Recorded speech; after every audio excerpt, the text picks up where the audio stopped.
Hello, hello. How are you?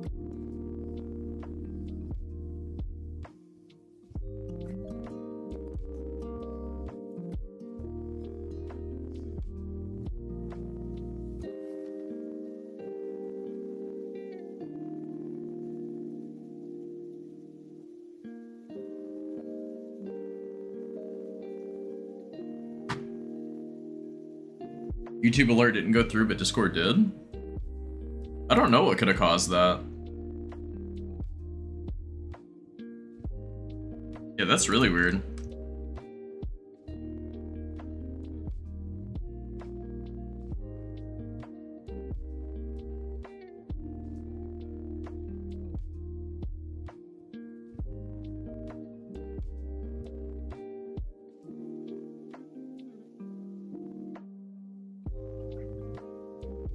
Yeah, I don't know, that's weird.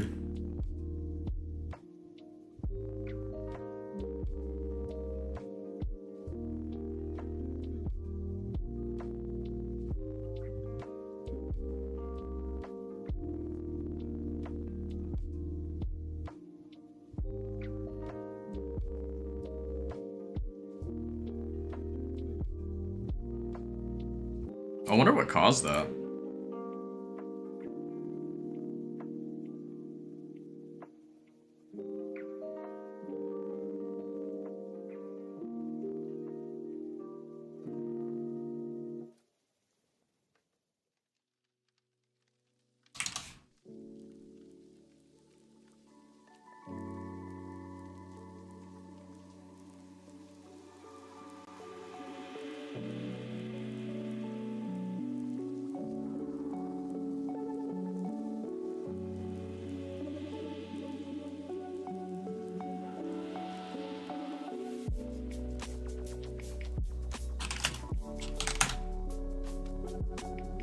Hello, Rusty. How are you? Did you see my message I sent you, Rusty?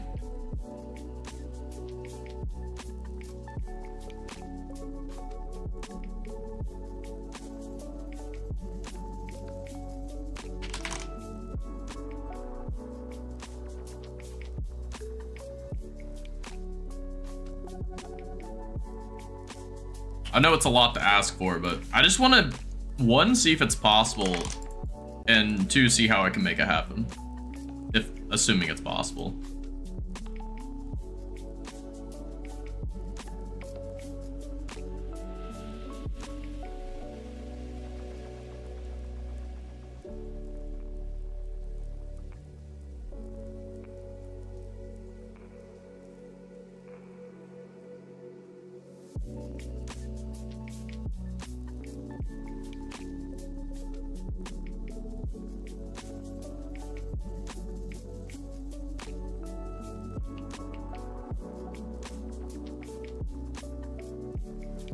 Oh yeah, thank you.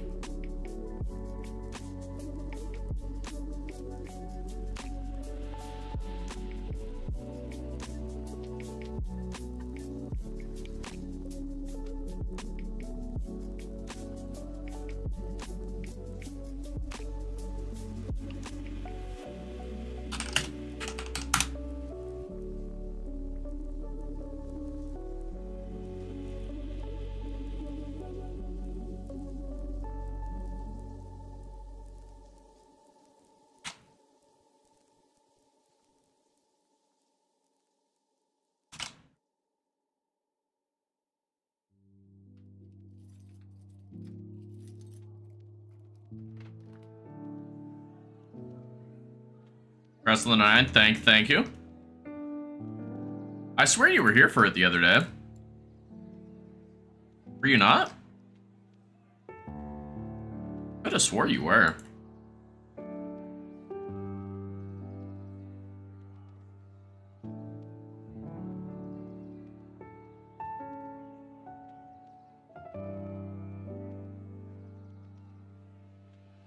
You're at work past 3 nights? Oh, I see. That makes sense.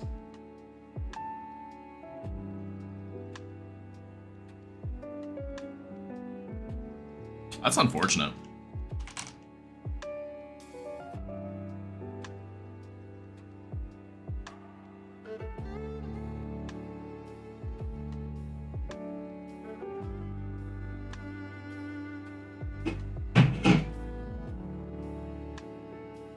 Trying to see what all I have planned for the stream. I have at least a couple things planned, but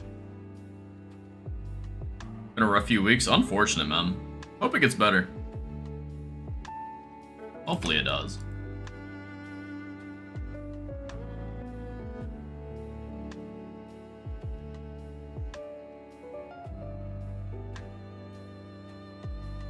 Barely any energy to play. Hey, that's what AFKing stuff is all about.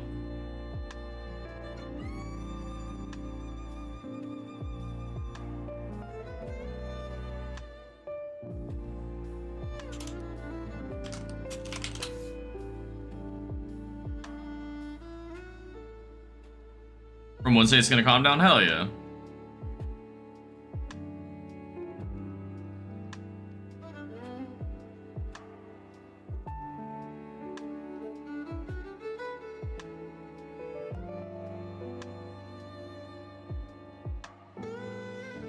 What's the plan?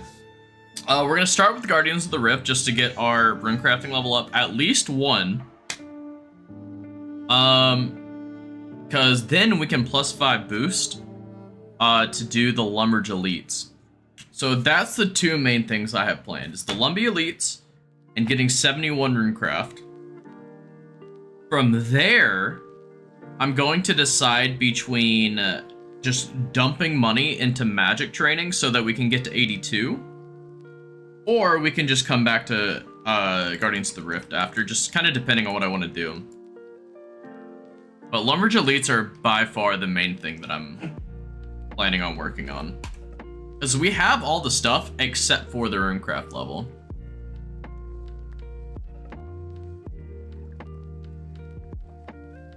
That is the main plan.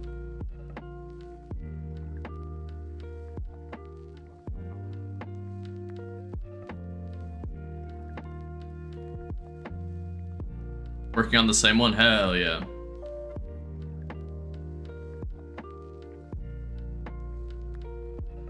Need 76 runecraft, 88 smithing.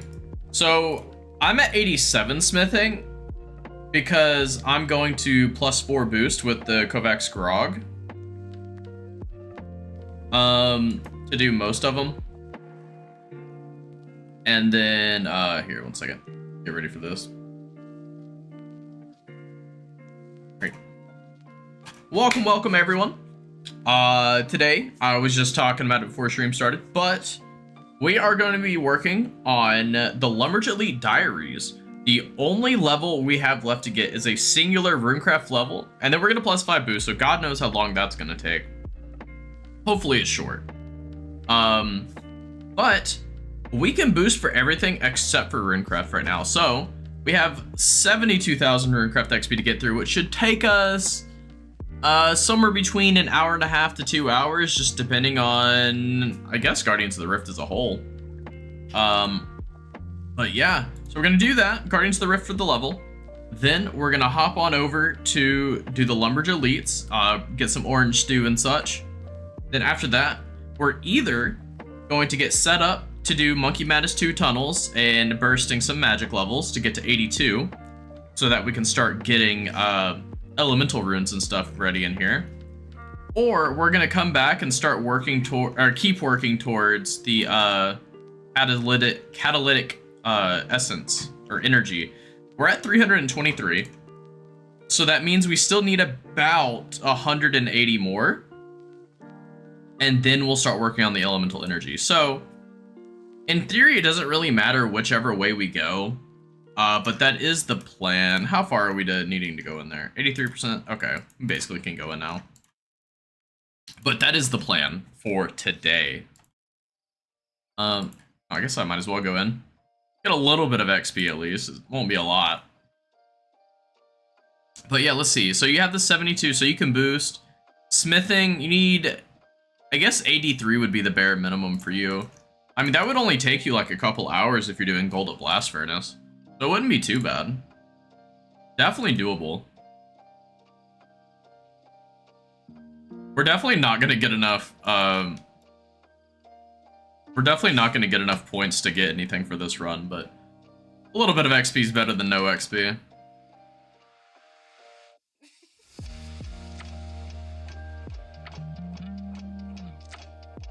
It's always nice seeing it go straight into the rune pouch.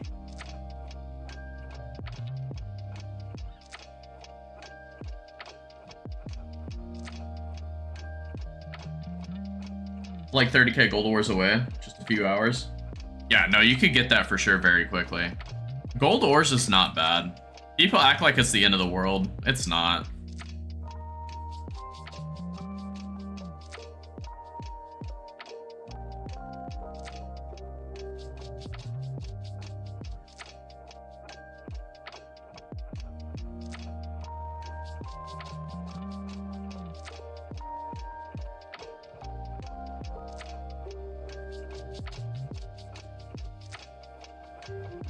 But yeah, gold ore, that's what I'm more than likely going to end up getting 99 smithing through.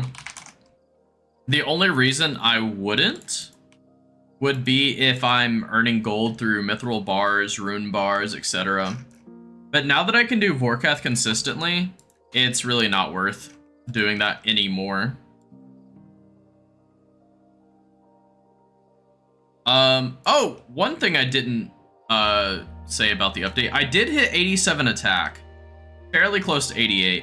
I didn't get an AFK as much as I wanted to because work this week and, you know, today has been super hectic, so I haven't been able to train attack as much as I wanted.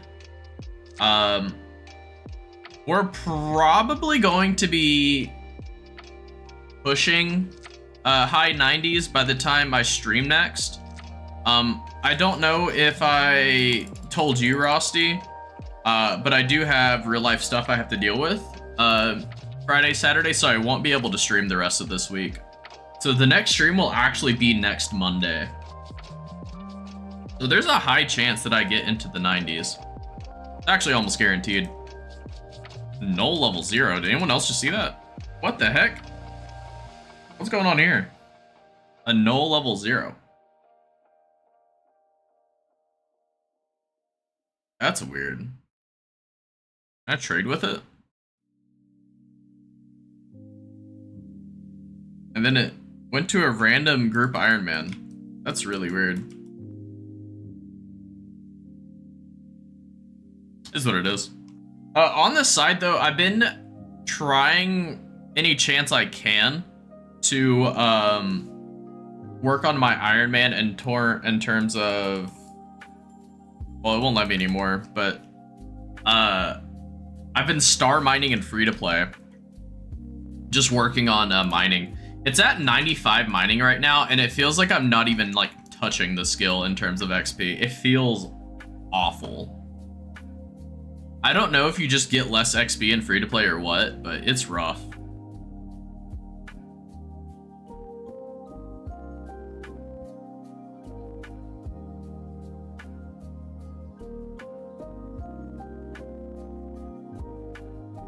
If I see that level 0 null again, I'll look up the stats.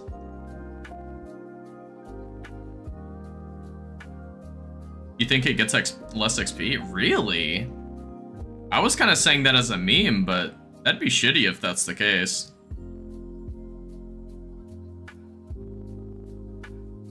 That'd be really mean of Jagex to do. I wouldn't be surprised though. It would be really mean though.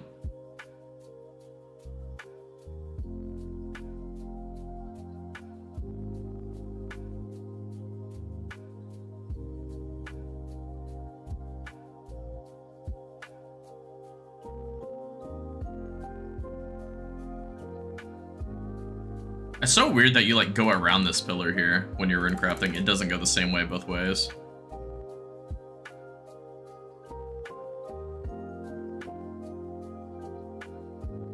You get half the Stardust if you're not mistaken, and probably less XP. Really? It's so weird.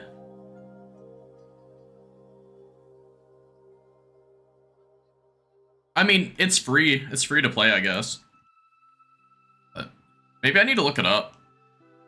I'm using a rune pickaxe regardless because I don't have a dragon pickaxe on my iron. I need to get one though, unless you can one down Path of Het in with the 99 mining, and then I won't ever go for it because then I won't have a reason. But as it stands, I do need to get dragon pickaxe at some point on the iron.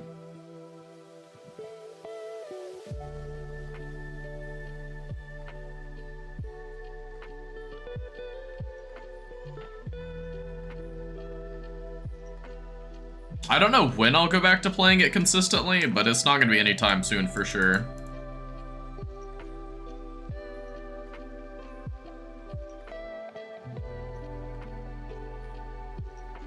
Once I get 99 mining, maybe I'll consider training something else. Awarded half the XP. Yep, it definitely feels like it. So I'm not going to be surprised.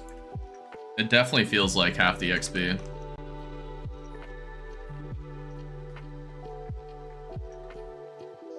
It's so dumb though.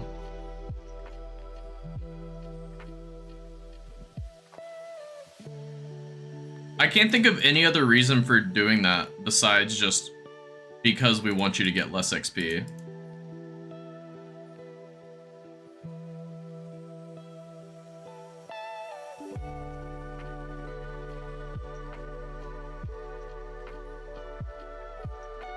When do I plan to run Coliseum and Inferno on this account? So Inferno, I will run as soon as I have a Bofa. Once I have a Bofa and 94 magic, whichever comes second, I will run it. For Inferno, technically I could do it now. By all technicality, I could do it now. I would want a decent mage weapon, which is probably going to end up being a trident. A decent range weapon, which may be Bofa, which I might do Inferno into Colo. Not sure which I'll do. Bofa would be more than enough, though. And a good melee weapon, which the Fang is a good weapon. In theory, I could do it right now, though. I mean, my stats are high enough. Well, my mage and range are pretty low. I would probably want them to be a little bit higher if I want it to be easier. My main concern is the mage and range. I would like to have a Venator bow for range. I'm not sure what level I need for that, but it would be nice to have. I feel like a Venator bow is like a level 85 range weapon. That just feels right. Either 85 or 80. No, it's probably 80. My guess is 80. Lock it in, final answer. A mid-level video. I wouldn't consider Coliseum mid-level content though. Just because you can do it at mid-level doesn't make it mid-level. Inferno can also be done at very low levels, doesn't mean it's an early game thing. Hell, you can do fight caves at level 3. Does it mean you should? Not really. But you can. Oh, assuming they haven't patched the method for it. That I don't know if they've patched.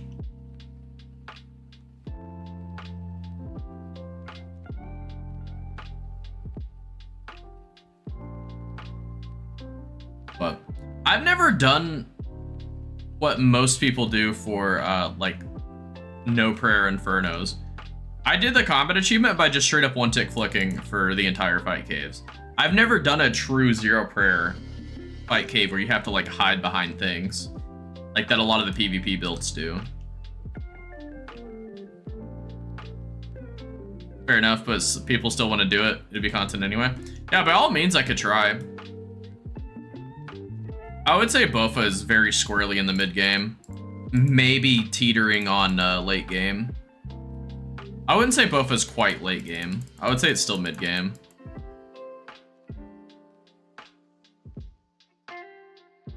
Maybe people would absolutely disagree with me, but I said what I said.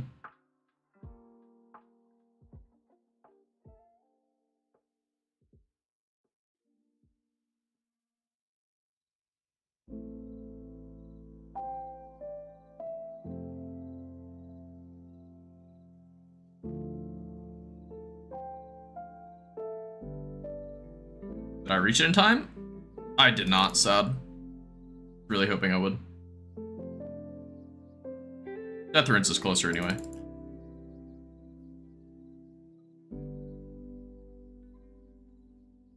I could definitely give it a solid attempt. Couldn't make any guarantees that I could do it. I would like to have a lot of higher range and mage levels, but I guess it's not needed per se.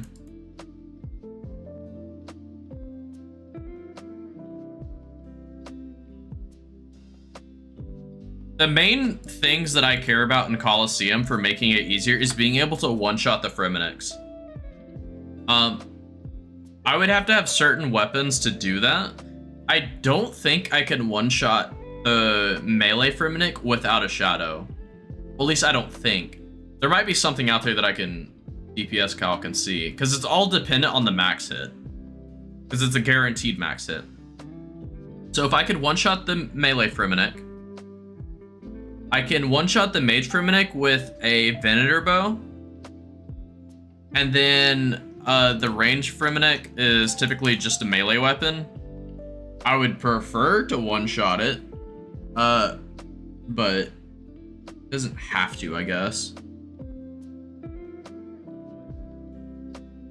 The range Fremenix is probably the one I'm least concerned about, to be honest. The melee I'm most concerned about. The mage I'm second concerned about. And then range is the last priority, to me anyway.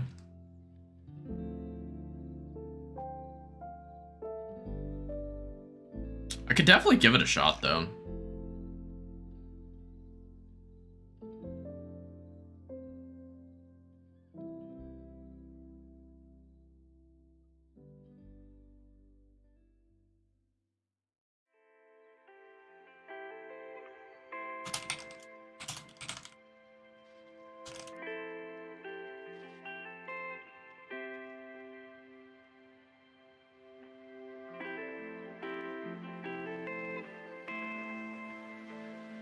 Give it a go and see how it goes.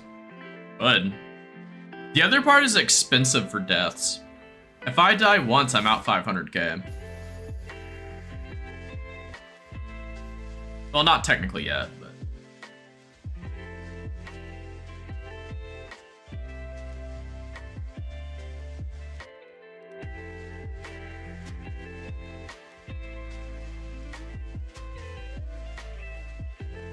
I definitely could give it a shot, though.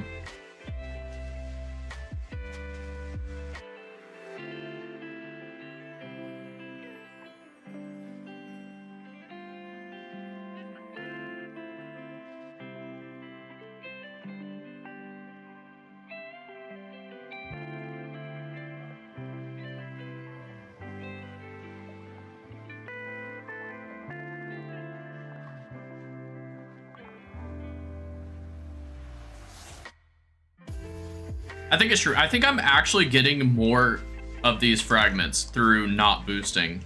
When I boost, I get like high 130s, low 140s. But when I like don't boost, I hit 150 almost every time.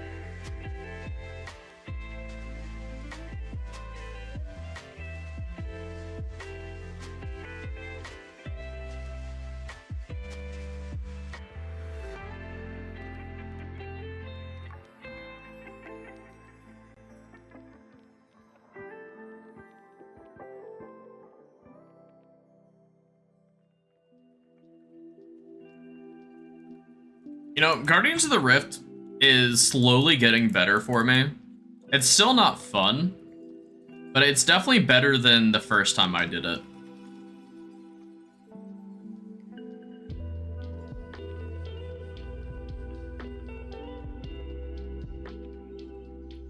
It's just slowly been getting better. Still not good, but it is better. Maybe I'm getting Stockholm syndromed into it.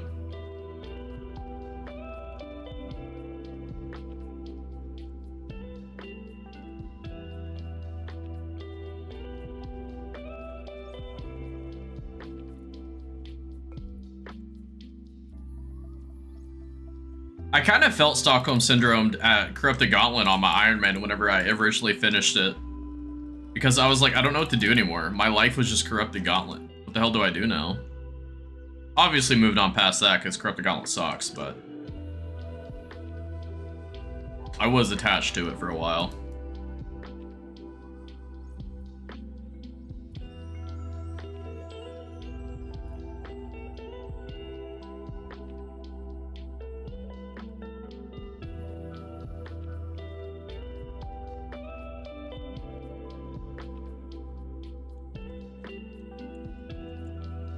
Remember that stream? Yeah, of course I remember that stream.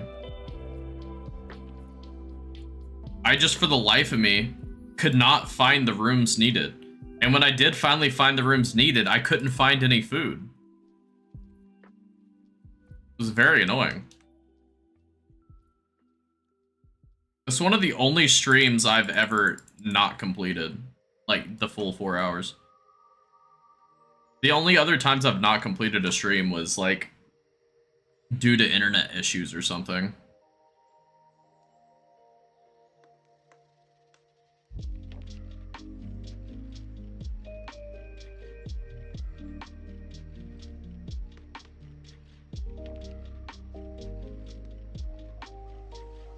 Grab the Gauntlet's just not fun.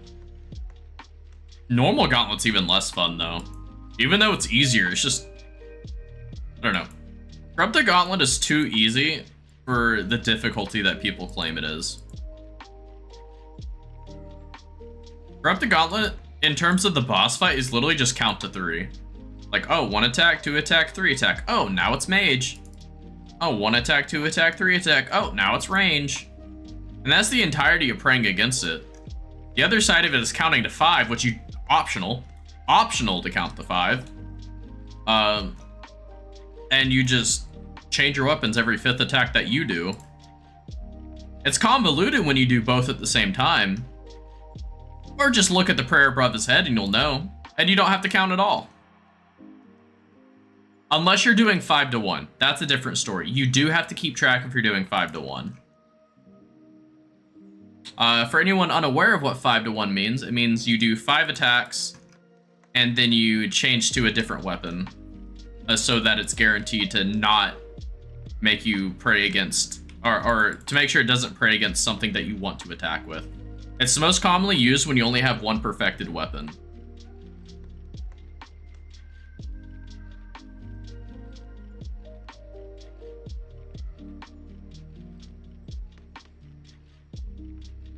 So like if you have 1 perfected mage weapon, you make a level 1 range weapon, and then you just attack with your fist, or just make a normal melee weapon. I was really hoping I would reach that in time, unfortunate.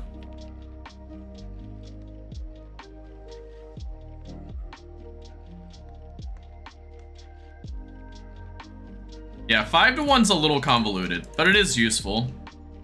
If I was to do 5 to 1, it would make the most sense for me to do it on melee for the perfected weapon. And then level 1 for the mage in range. Just because my highest stat is melees. And if I had like 99 range or 99 mage, obviously I would perfect those. So that's what it's mainly useful for.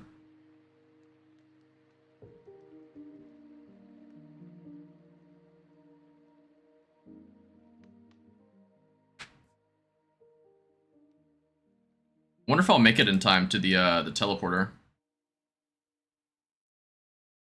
I think I will. Only because of the mine altar being right there. Yep, there's the portal. Nice. Aw, I destroyed one too early, but I wouldn't have made the... I wouldn't have made it otherwise. So it works out.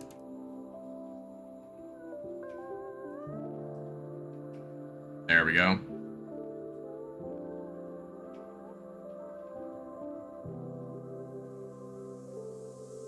Time to open one of these.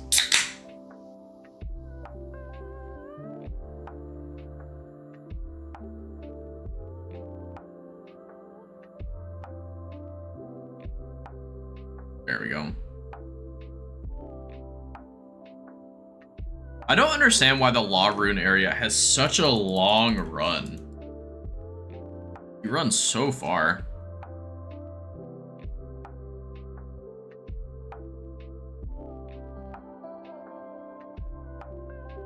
Hello, Stephanos. How are you?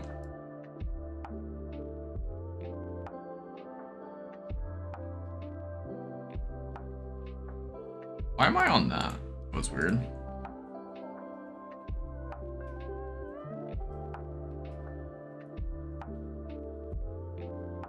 There we go.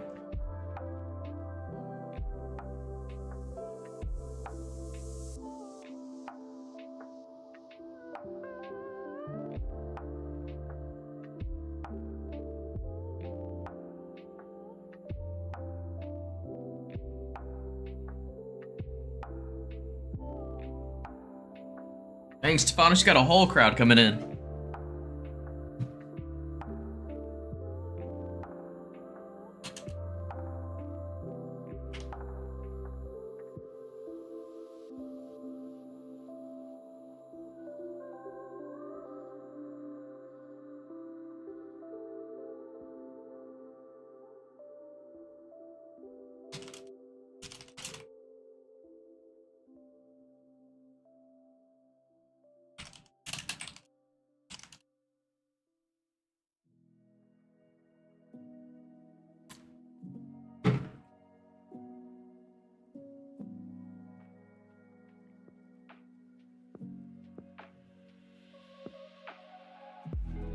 I wish you could get the pet through like actually rune crafting instead of having to pull it, or at least give us the chance to get the normal pet.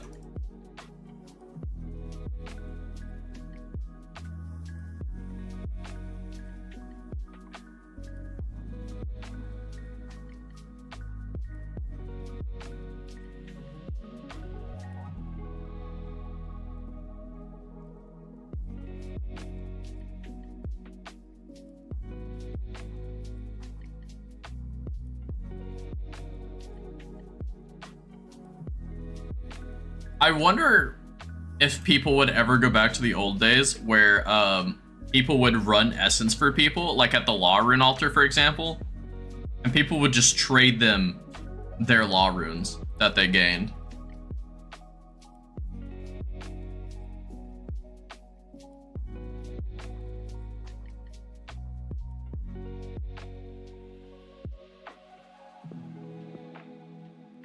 Wonder if we'll ever go back to that. Because it was profit. Wasn't great profit, but it was profit.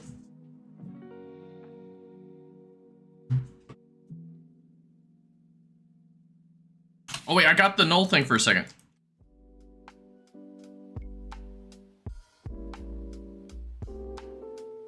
Say I dislike runecraft, but all I do is runecraft. That's because it's all... This game is all runecraft. Always has been. It's literally just the astronaut meme.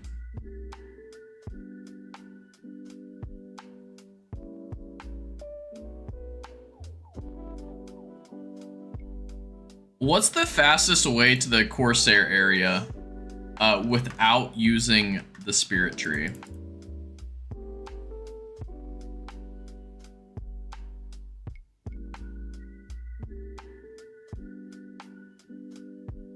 Is there like a boat or anything?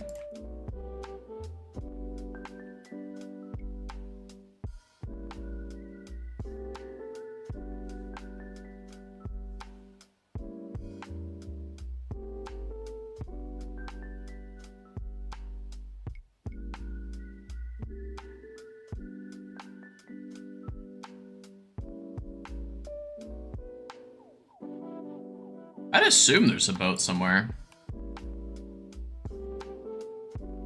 I'm only asking because I'm trying to figure out how to get there on my Iron Man account right now.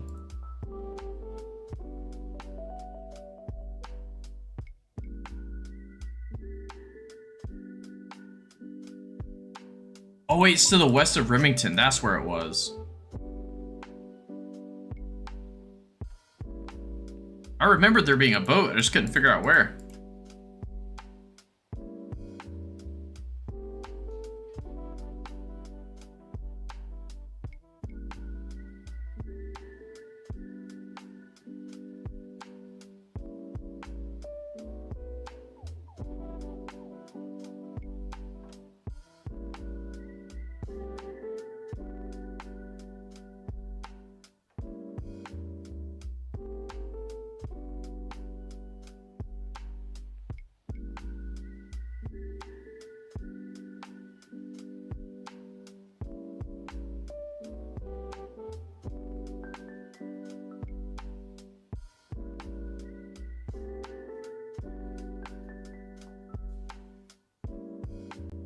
But yeah, Core Heart. As soon as I get this level, I'm out of here.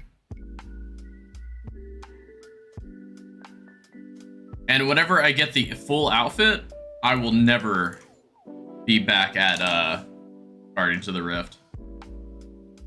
out of here extremely fast.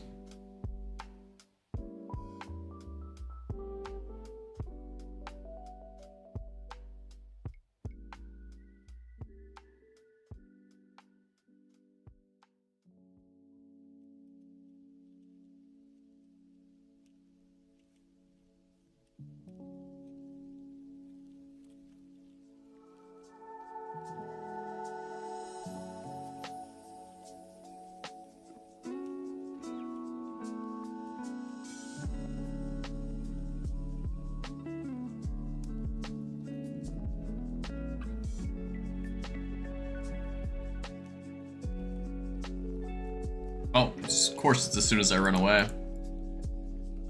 Hey, Runecraft with a Passion, welcome to the club. Welcome to the club. As soon as I can get runners and afford it, I will absolutely do that for 99 Runecraft.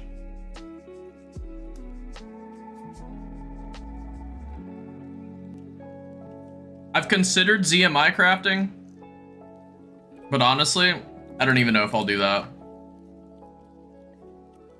Maybe getting to like 82 or something. But I don't think double runes affects your rate though. I don't think anyway. Maybe I'm wrong.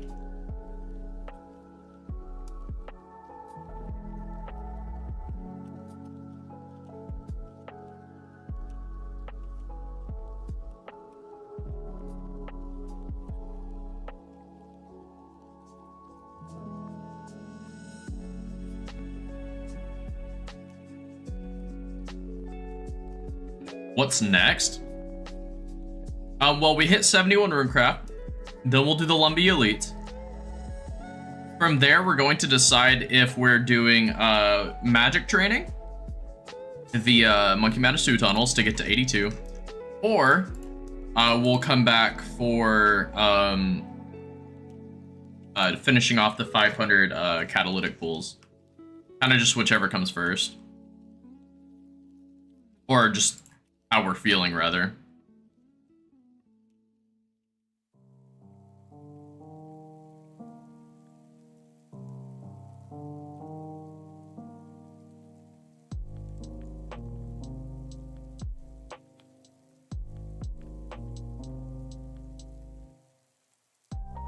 But that's all I have planned for the stream, but we may change it up later on. Why train magic there? Because it's the highest XP in the game for magic training. Technically, there's faster, but I'm not about that life.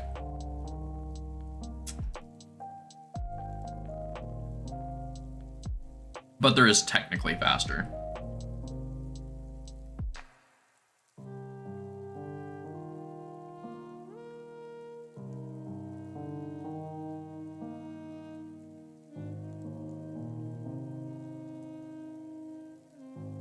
Oh, there's quite a bit of money coming from the death runes.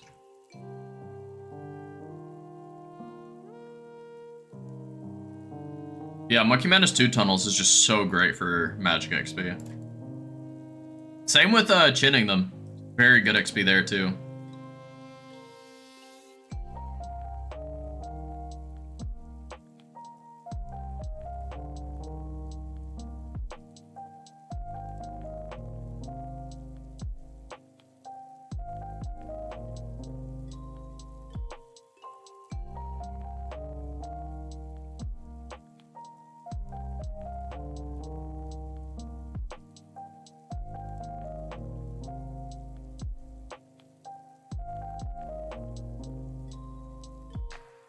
The only other way I'd really train magic is probably enchanting Ruby Dragon Bolts. Just because it's profitable and very fast, but it costs a lot. Thought it was only good if you barrage them? Well, how do you think you get to barrage? You burst.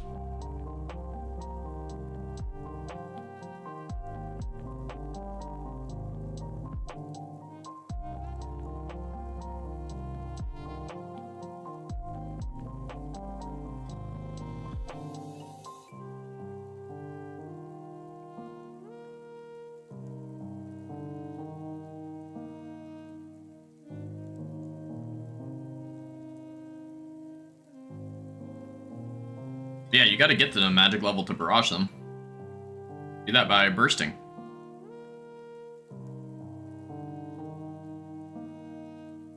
I'll have to do the math on how much that'll cost me to go to 99 if I just did that all the way. I probably won't do that for magic. I'll probably likely train magic through Slayer, but I've been getting really unlucky on my Slayer task. First, what's that? It's like a lower version of Barrage.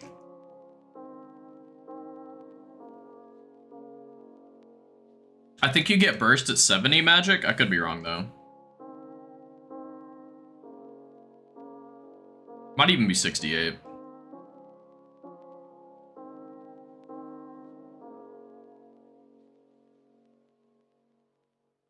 Today's Wordle was kind of hard. 4 out of 5 to get it. I got it on the third one. I feel like 4 out of 5 is average. 5 out of 5 is like really cutting it close. 3 out of 5 is you're somewhat lucky on your guesses. 2 out of 5 is you just got purely lucky. I've never believed anyone who's gotten a 1 out of 5. You somehow knew the word before starting. Normal spellbook? No, it's a ancient spellbook.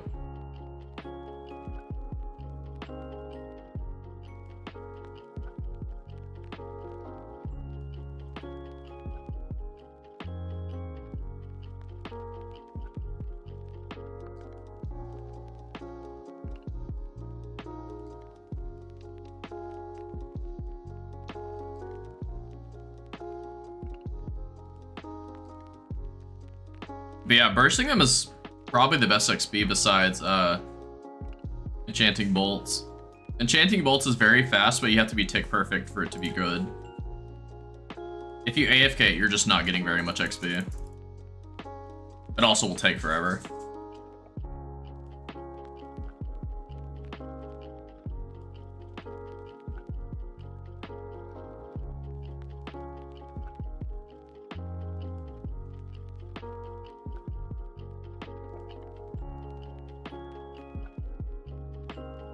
That beaver looks kind of cool.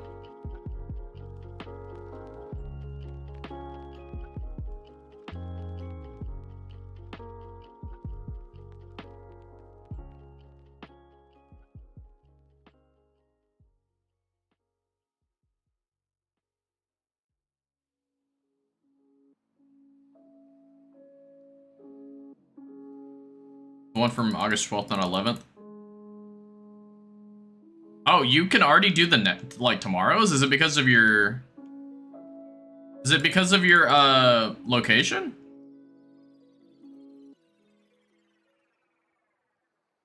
I don't think I'm able to do tomorrow's yet. I don't think I would want to either, though, to be fair. Because then I wouldn't have a Wordle to do tomorrow.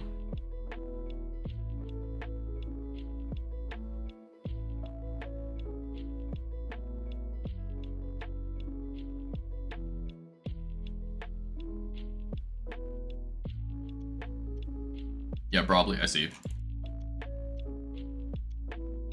One of these days, I'm going to get a second Wordle. One of these days.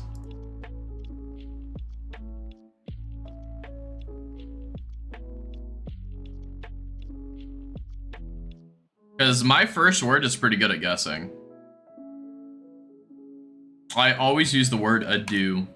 A-D-I-E-U. It gets you almost all the vowels. And if none of the vowels work, that means you know there's either an O or a Y in it. Wait, why am I doing this already? Trolling there. And if you know there's an O, you know, you kind of got an extra guess out of it.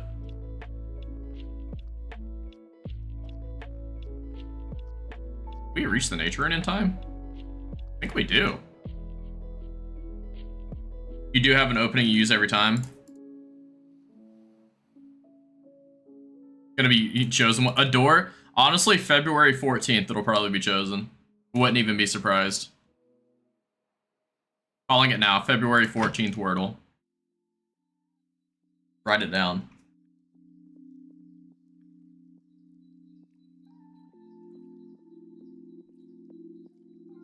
A door's not a bad guess either. It has 3 vowels. Noted. I wouldn't be surprised.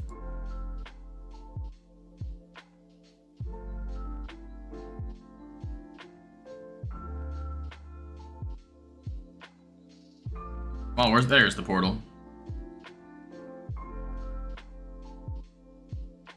So I was playing Minecraft the other day, and I built this giant like dye farm from Potato Noir. And I didn't watch the video first. I just kind of took the schematic and was building it. Yeah, big mistake doing that because I wouldn't have built the farm where I built it. Turns out, it's a locational farm, meaning part of the farm won't work unless it's in a certain biome. So one of the main reasons to do it, it became not useful. Very sad day.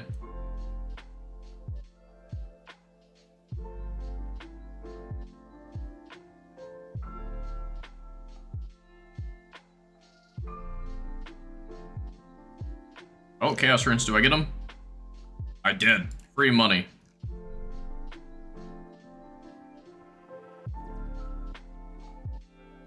I hope I have enough time to get these two out. I don't think I will, though.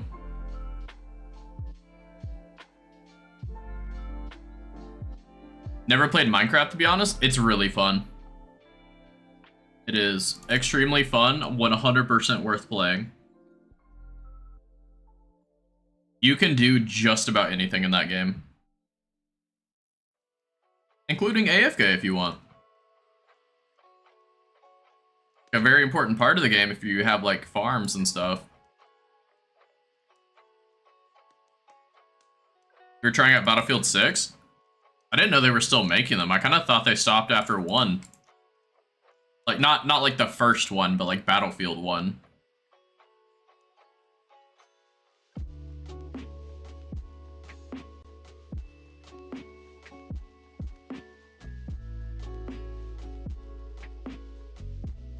This one blew up? Really? I've not heard about it at all. Not seen any videos or anything.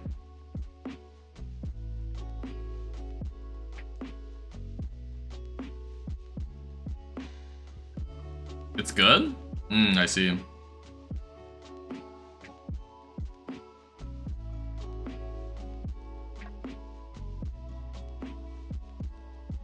I've just not heard about it at all.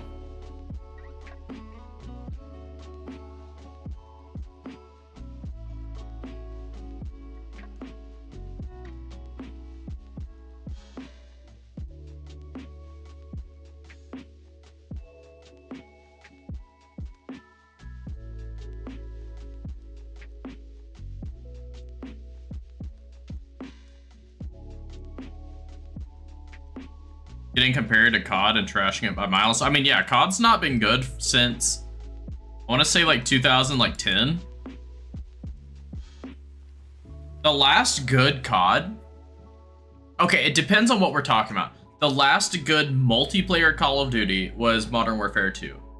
The last good zombies Call of Duty was Black Ops 3, and I still prefer Black Ops 1 over Black Ops 3.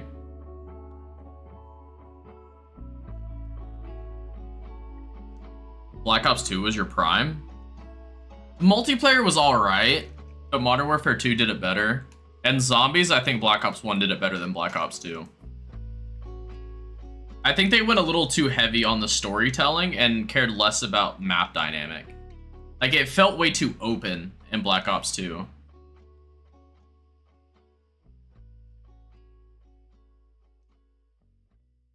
Black Ops 3 also has very massively open maps, but it still feels better than Black Ops 2 in my opinion.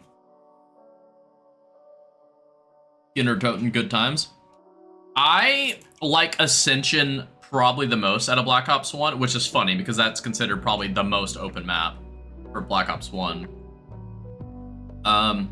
My favorite map of all time was specifically World at War Shi No Numa. That was by far my favorite map out of all of the zombies. So if we're going from the beginning, so World at War, Shi No Numa, Black Ops 1, Ascension, Black Ops 2.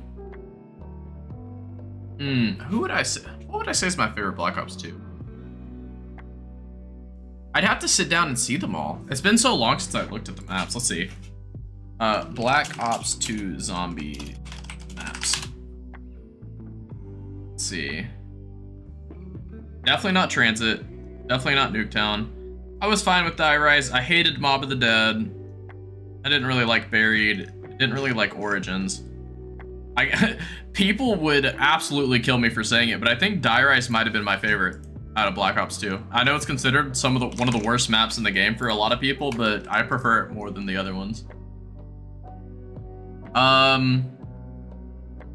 Then Black Ops 3, I would say I liked Shadows of Evil, but I didn't play through all the DLC for Black Ops 3. So I don't have a full comparison. Black Ops 3 was the time when I started to dislike Call of Duty as much. It's when I went back to heavy PC gaming. I wasn't a big fan of the swamp map. That's one of the only ones I did play. The one with the bows I thought was kind of cool.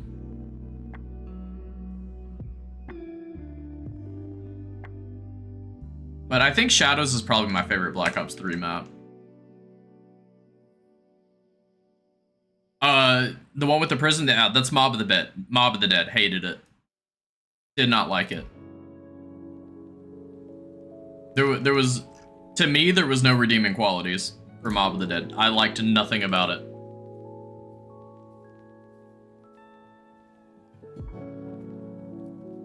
Black Ops 4, I can't say there was any map I liked, because I basically didn't play it. I did try the like Roman Colosseum looking one. That was kind of cool, but it wasn't fun to me. I didn't like it at all. It didn't feel like zombies. Oh, Cold War. I did play Cold War. I forgot about Cold War. Yeah. I didn't play any of the DLC. I did not like the open map. I forget what it was called. I hated it. I played one of the DLCs, which was the like Vietnam looking one. Not a big fan of that, but the main map, I forget what it was called. It was the one where like, it was the main map, the first one that came out. Like the one that was with the game, where it was like a cold area and there's like a bunker and you go underground. That one I did like. I actually did like that one. I beat the... I did the Easter egg on that quite a few times. So I did enjoy that map. I did not like the longevity of the game though. Not a fan of the I don't know how to explain it. It felt too easy. Cold War just straight up felt too easy of a game.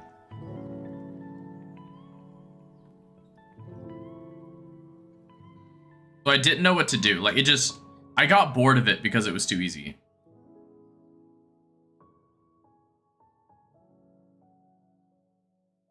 Man, it is very blood heavy today. What came out after Cold War? I don't think I played anything after Cold War.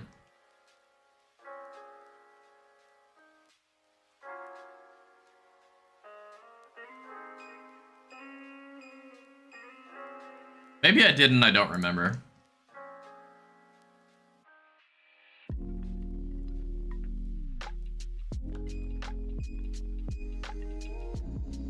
You enjoyed multiplayer? I feel like Cold War was more like BO1 and BO2. I've never been big on multiplayer except for Modern Warfare 2. That was the only one that I enjoyed.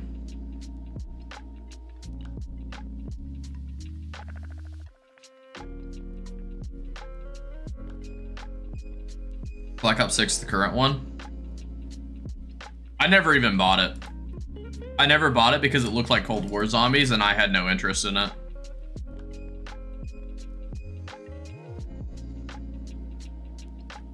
A lot of people were telling me it was fun. It's Cold War Zombies. I didn't like Cold War Zombies that much. The map itself was cool, but that's all it had going for it.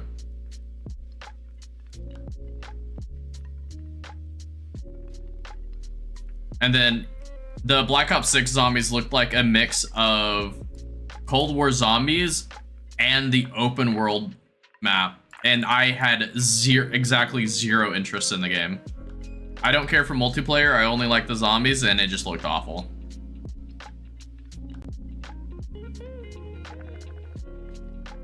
Ruined it for you with all the skins and stuff. I mean, yeah, they gotta get the flashy stuff so the kids buy it or whatever.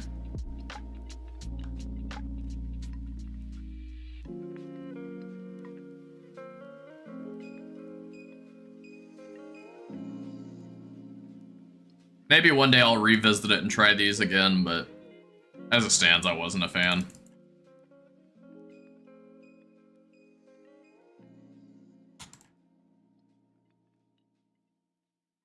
We're about halfway to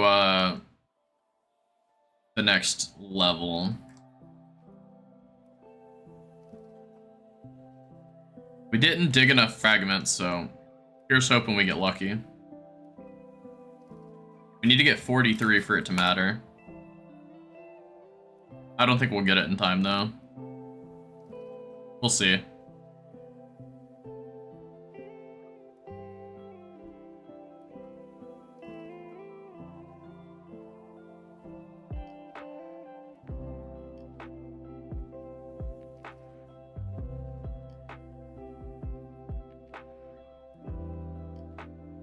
Yeah, there's no way we get this in time. More like Fortnite than Call of Duty? Yeah, I completely agree.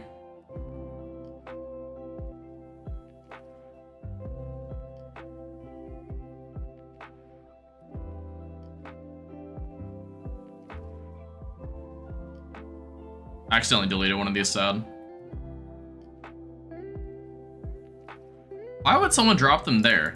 It's out of the way.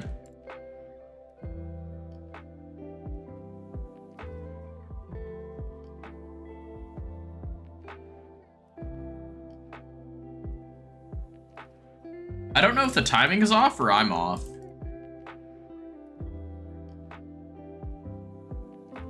Fortnite's another game I was never into. I was never big on the Battle Royale genre, so maybe that's why I didn't like the newer Call of Duties. I don't know what I just... Oh, that was my keys. I've just never liked Battle Royale.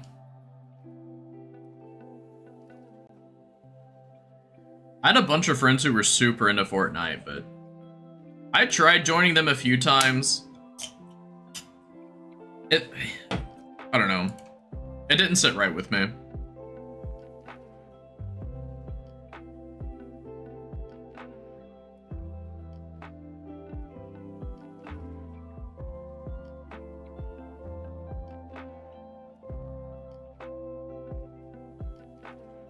I don't like the thought of there being 100 players going into the same thing. And then, yeah, like only one person winning. Like, I understand the appeal of being like on top of 100 people, but I don't know. Even Warzone, which is just Call of Duty's Fortnite. I mean, I would win every now and then, but it just wasn't fun. Even if I won, I didn't find it fun.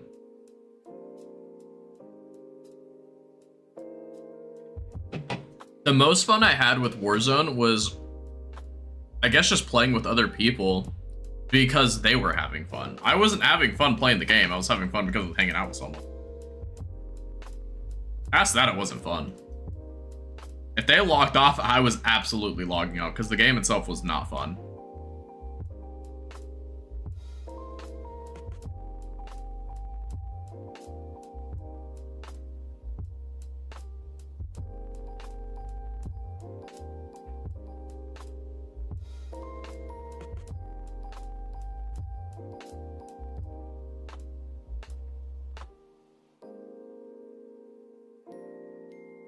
Black Ops 6 is looking too good. Can't wait for the release.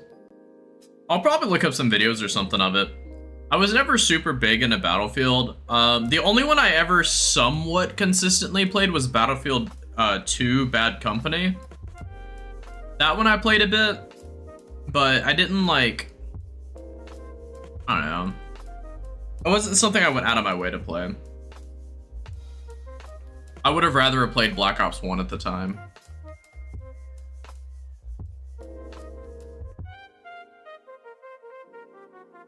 Black Ops 1 to me, if we're talking multiplayer, like against other players, gun game was my shit. That was the most fun in a multiplayer I ever had, was in gun game. Loved it. I wish it was one of the main game modes. I hated that they made it a wager match in Black Ops 1 because it made it have way less people. It was so fun to play. Whenever I see other games that are shooters that have gun game in it, my eyes light up. It's so fun. I love it. Shit, I got addicted to Roblox for a while because there was a game called Arsenal. And it's essentially gun game Roblox. And oh my god, I was addicted to it for like months. It was so goddamn fun. And then I started to hate it because then they started adding in like explosive weapons, which no one likes anyway. And for some reason, people kept picking it and I just didn't have fun anymore, so I stopped playing.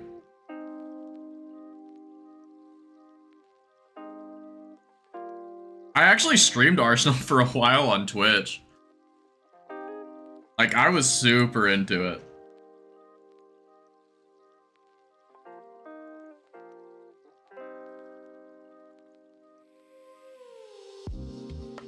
"100% BO1 gun game on the snowy map."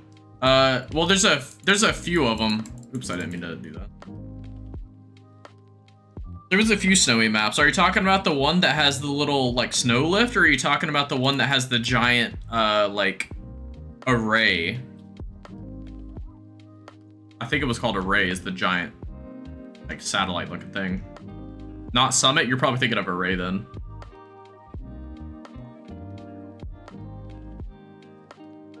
Had, like, a giant-ass satellite on it. Those are the only two snowy maps I can think of. No, there were 3 maps? What other snowy map?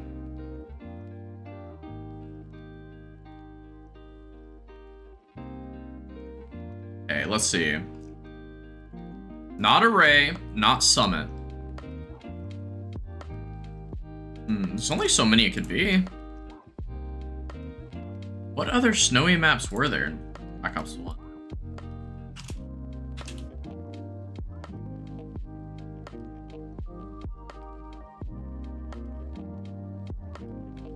There's WMD, where it was like a warehouse. That's the only one I can think of that also had snow. There's like a few warehouse buildings in it.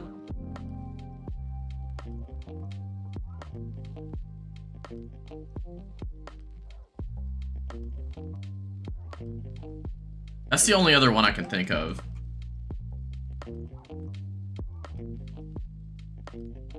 Because there was always that building in the middle of the map that people were like going crazy on it. Grid? Oh yeah, I guess Grid was snowy, wasn't it? It was also kind of a warehouse situation too, I guess. So weird.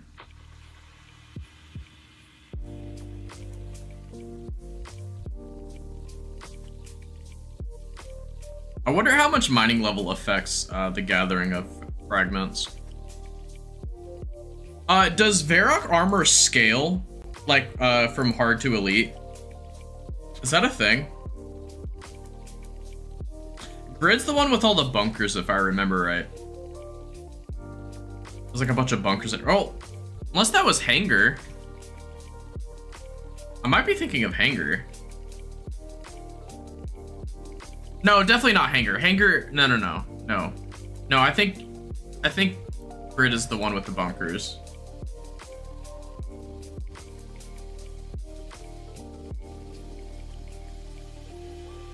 Firing Range and Nuketown was the 2 maps that people always picked, except for Gun Game for some reason.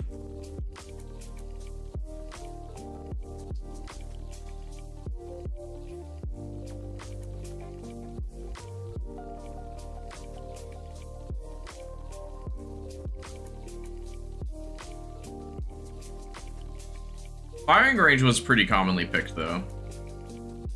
It was great. Good map. The firing range, I feel like, should have been more iconic than Nuketown.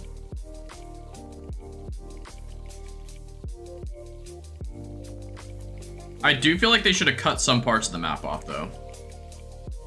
Especially the back area where there's like one of the firing ranges at the very back of the map. I think that area could have been cut off a little bit. And especially where there's like all the sandbag areas to the left if you're leaving the back. I think that also should have been cut down a little bit. Instead of having like 3 or 4 entrances there, it should have just been 1 tunnel.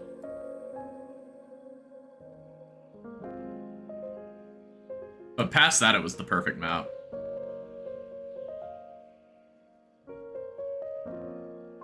It was funny how often people would fight over the giant tower in the middle of the map, even though it literally just makes you a target because everyone fucking wanted to be up there.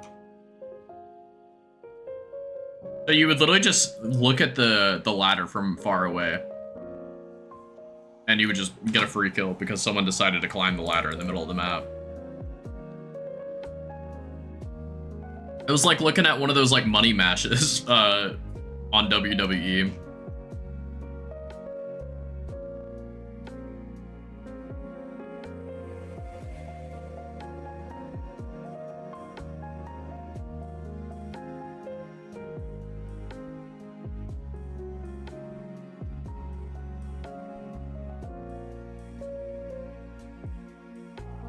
Yeah, Firing Range I think is my favorite Black Ops 1 multiplayer map.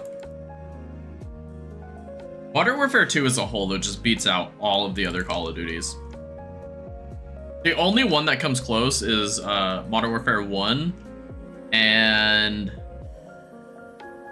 maybe World at War. Maybe. World at War, I feel like you died too fast, though. It was cool that you could actually use tanks and stuff, though. I feel like I've not done that in a long time in a Call of Duty. It became more of a Battlefield thing.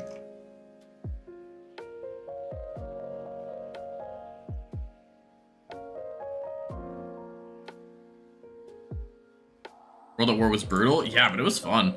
My main problem with World at War was it became overrun with hackers way too fast. It became a hacker's paradise so quickly.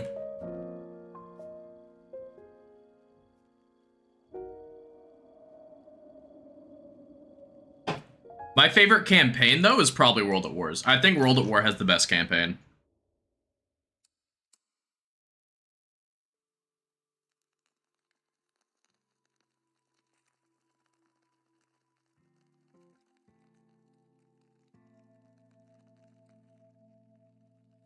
World at War's campaign was so good.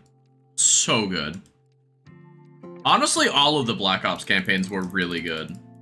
Modern Warfare 2 is really good too, but I don't know. I feel like the storytelling of World at War just beats out every Call of Duty since.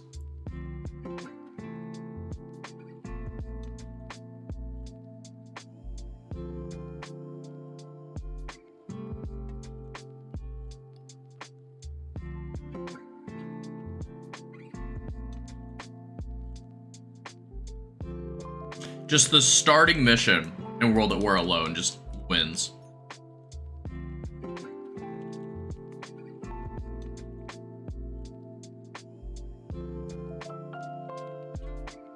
Treyarch is great at storytelling. Infinity Ward kind of started to fall off. Let me rephrase that. Sledgehammer fell off super hard in the storytelling department.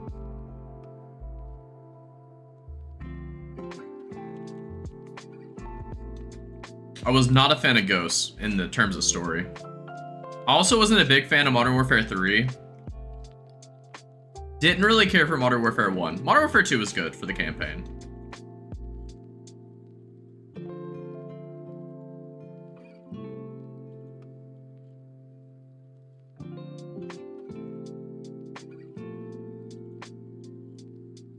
But I think Treyarch is just the better storytelling team. I think they hired the better people. It also shows even in their zombies, like their Easter eggs and continued story throughout the series, like Treyarch just has a better writing team, period.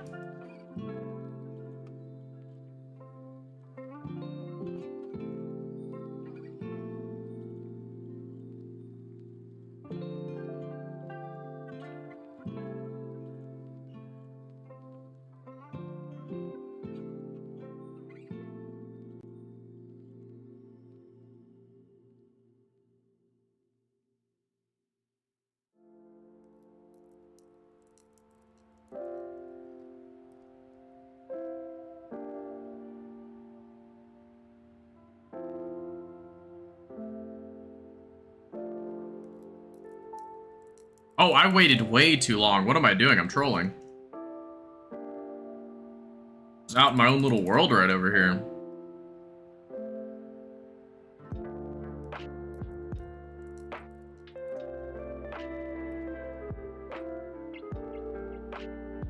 Oh, it's blood runes anyway. It works out. Nice.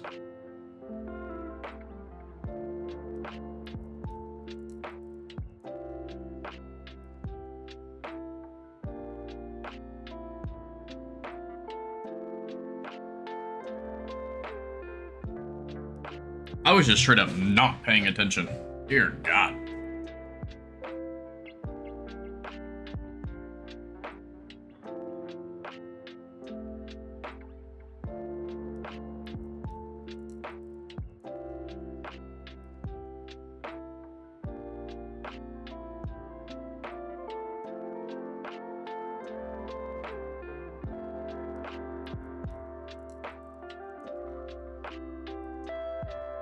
I don't know why I just went to the North Pillar. That's so weird. Or Guardian, I guess. I've literally never done that before.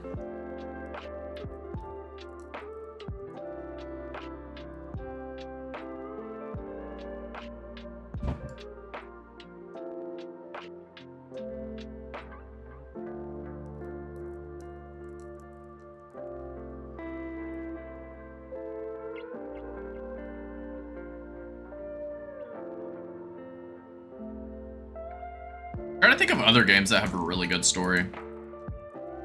Some games don't have a good story, but they have, like, great gameplay.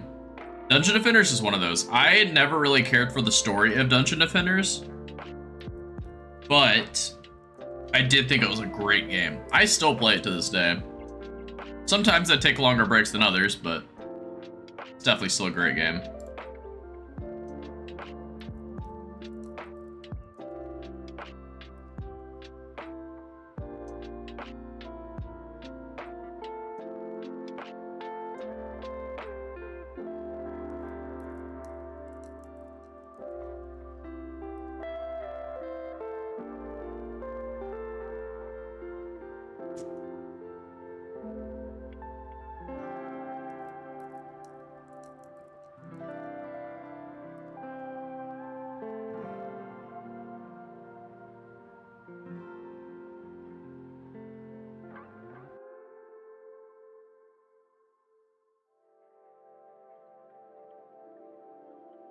Oh man, where are we at?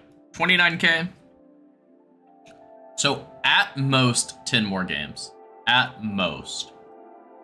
Realistically, we're probably looking at like 6 or 7 games. I pulled that number straight out of my ass, by the way. Don't trust that.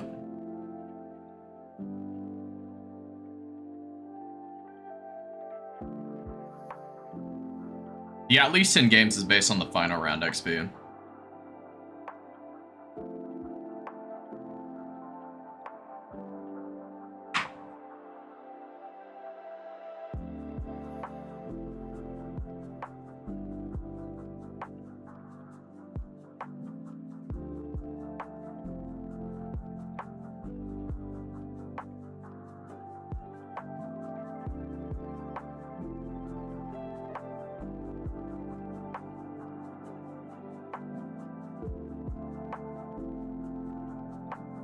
You know, I'll be a little bit upset if I did all this prep for getting 500 pulls just to turn right around and get like 6 lanterns in a row.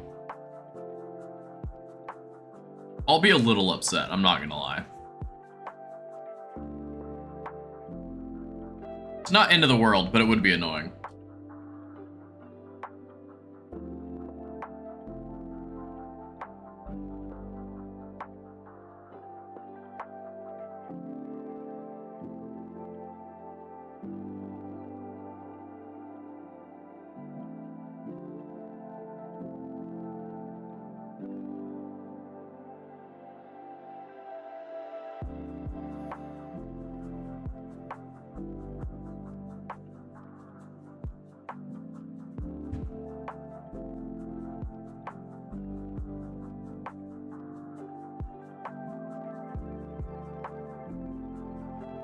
I won't be mad. I'll be upset, though.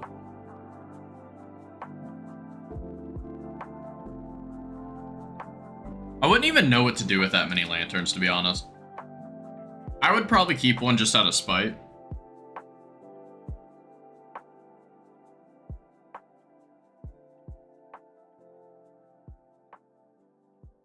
The more lantern pools, the better, though, in terms of getting more abyssal pearls.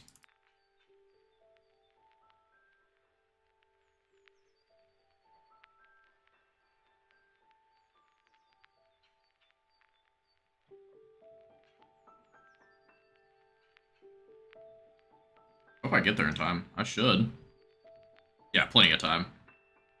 Kitty cat. What you doing? Doing little bitty. Come on, jump up. Here you are. Hi, little kitty. Come to hang out with me.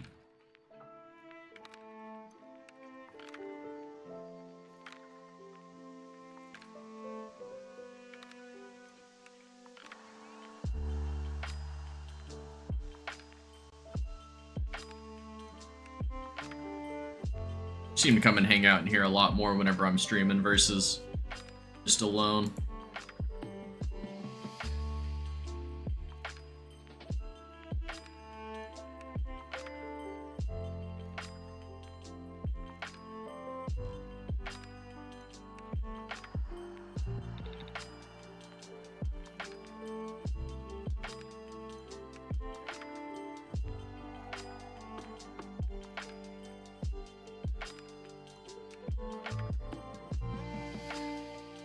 Those are... We're at 360 catalytic energy now. Nice.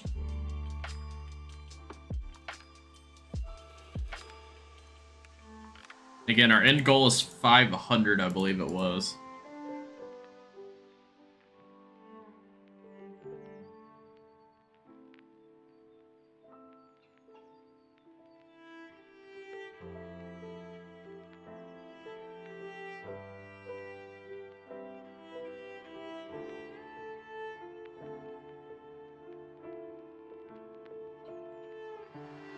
I think I said on average it was like 1,350 pools or games.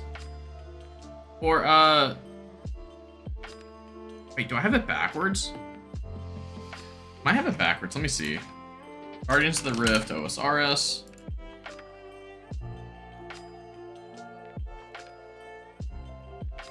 Look at the outfit. Outfit I care about.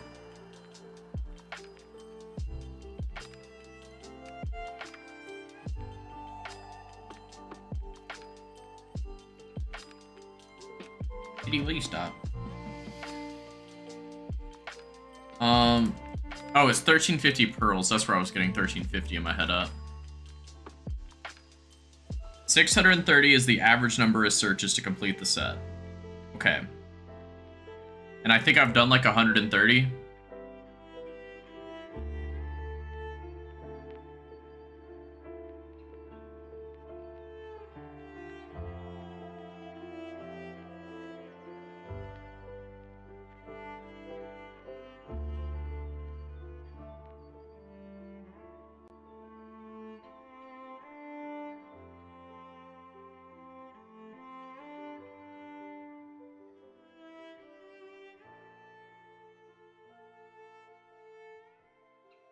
Cat's over here whipping me in the face with her tail. I don't know what she's doing. Trying to get my attention or something. Oh, man, she jumped.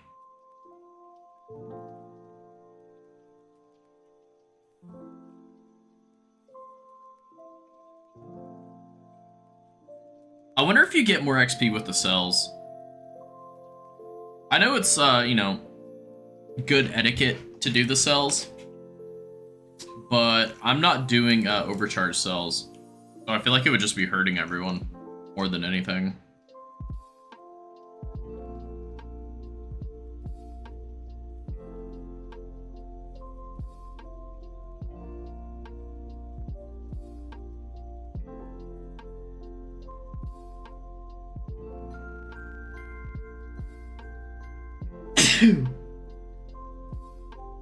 had to sneeze at literally the worst time.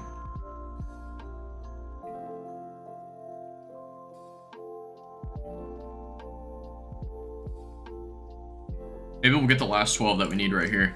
Let's see.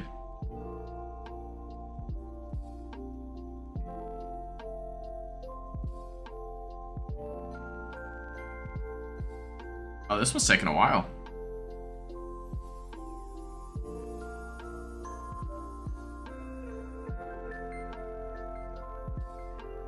On the opposite end, too.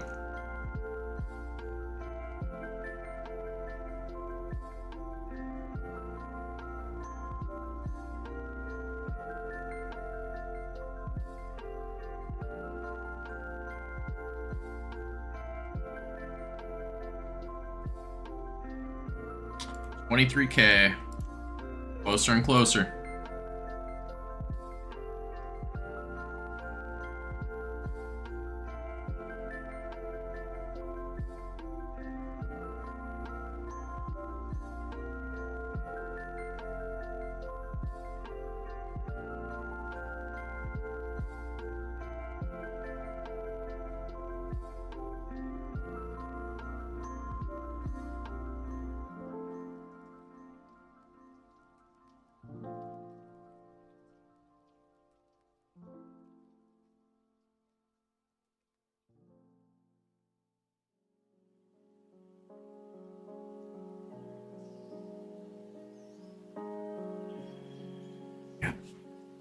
Yeah, I'm trying to think of like other games that I played a lot.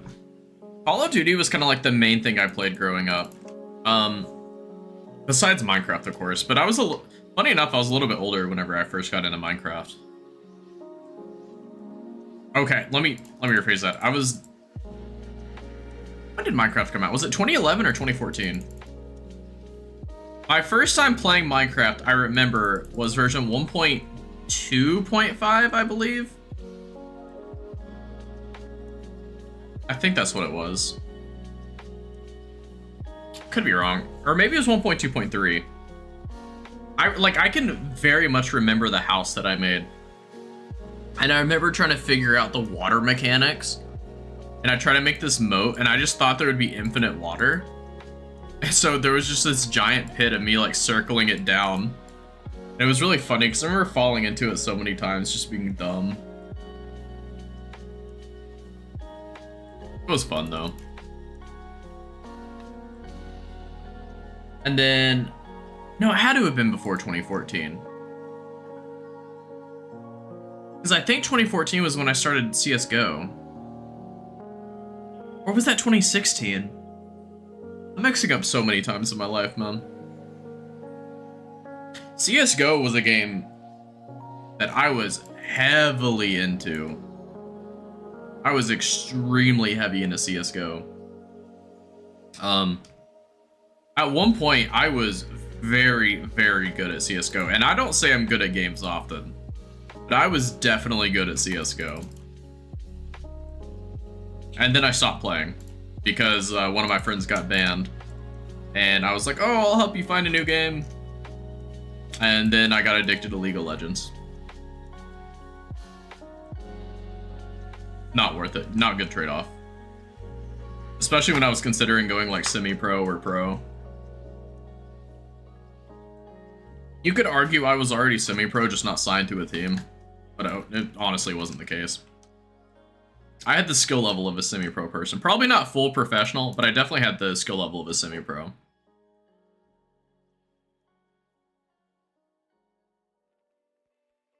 But last time I tried to play CSGO, oh my god, I was awful at it. I dropped, like, I don't even know what I would, like, magnitudes less in terms of, like, skill level. I was so bad in comparison.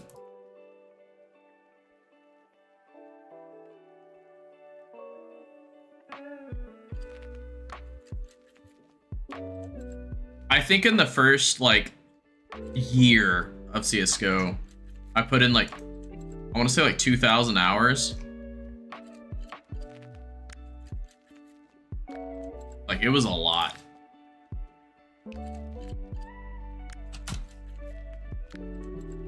It was probably closer to 2,500 hours, to be honest. And that's just on my main account.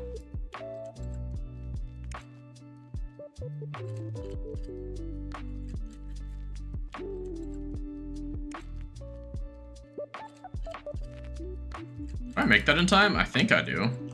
Yeah, I definitely do. But yeah, CSGO was so good for me. Is carrying a gun legal in the USA? Depends on state and local laws. Depends on how you're carrying it. Depends on the type of weapon. It depends on a lot of factors. That's not a simple yes/no answer.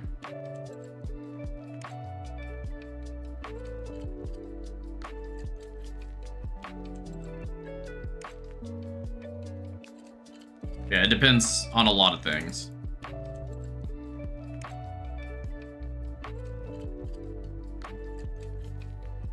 The main two things that it relies on is the type of weapon and how you're carrying it.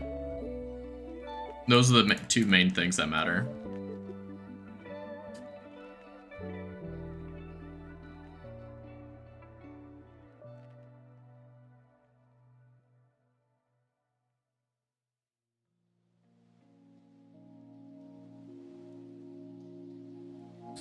There's 17K. I think we got around like 5K for that. Might have been 6K.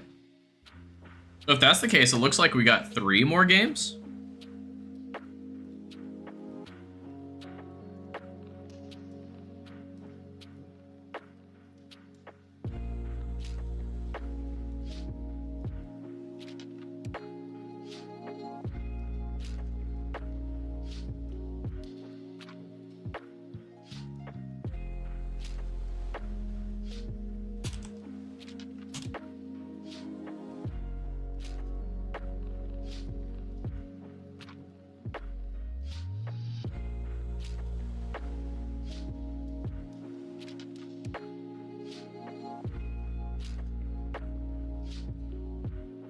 But yeah, core heart. It depends a lot.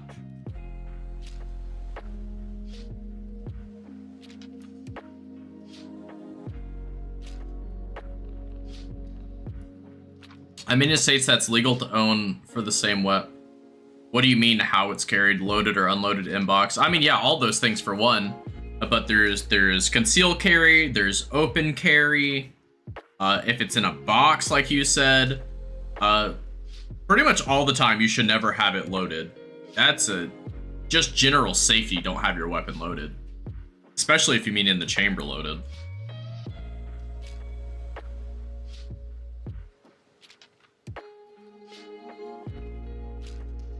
Different states require different permits. Some don't require permits at all for open carry, some do. As far as I'm aware, every state requires a permit for concealed carry. As far as I'm aware. I'm also not a lawyer, nor am I your lawyer, so don't take anything I say with legal certainty.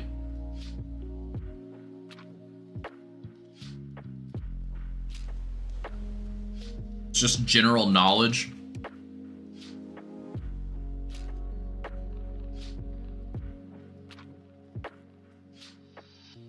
Well, no, I'm being serious. I'm not trying to get sued. Especially not under the realm of giving legal advice when I'm not legal. Educational? No, not even educational purposes. Not educational. It is purely entertainment purposes, not educational. I am not a lawyer.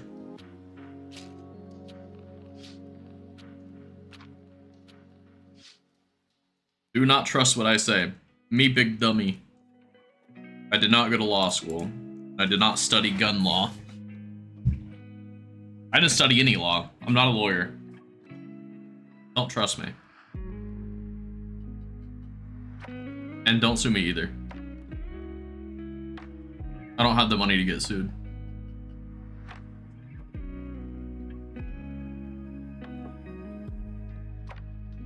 Love the disclaimer. Dude, you can never be too careful. You can never be too careful. People could sue you for any reason, even if it's, like, no reason to sue you. Doesn't mean they'll win. But really, how do you mean open carry? All open carry means is like you're just, as it sounds, like anyone can see it. Like if it's at your hip and it's able to be seen. If you have it on a strap around your chest and people can see it. Basically in plain view is probably the best way I would describe open carry. There's probably nuance to it, but that's how I would describe it. I'm also not a gun expert either. It's the other key thing. I'm not a gun expert.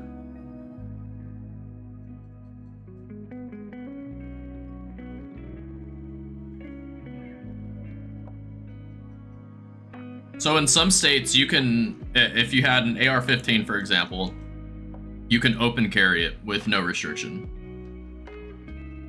There are states that you can walk around with a gun in your hand. I don't know the answer to in your hand. I would argue probably not any states would allow that unless you're actively using it, for the sole fact of, I would argue that's brandishing a weapon. Brandishing is not the same thing as open carry.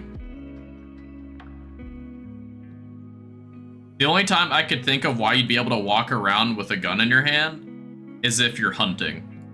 And then you have a purpose. But, although, actually no. Depending on how you have, so if you have an AR-15, like I was saying a second ago, you technically could be holding your weapon like that, but it would be wrapped around your chest. So in theory, that would be open carrying a rifle. Now, you would definitely be stopped by police and questioned if you're doing that, because they're going to be like, what the hell are you doing? But in theory, you could. I wouldn't be able to tell you what states, but I've definitely seen people do it before.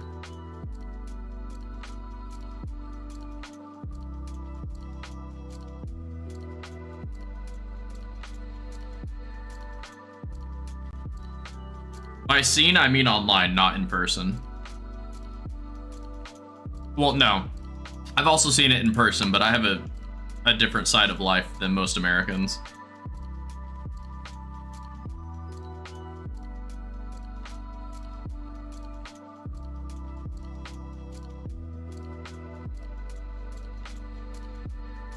I'm gonna start on stand your ground laws. Yeah, castle doctrine versus like stand your ground, and ugh. That's a whole mess in itself. I am not an expert on laws. Don't take me as an expert on laws. I have never been politically like motivated in any way to look at those things. I don't know anything about it. I could give you my opinion on how I think a law should be. Doesn't mean it should be the case. I'm also not a politician. I don't make laws. I don't enforce laws.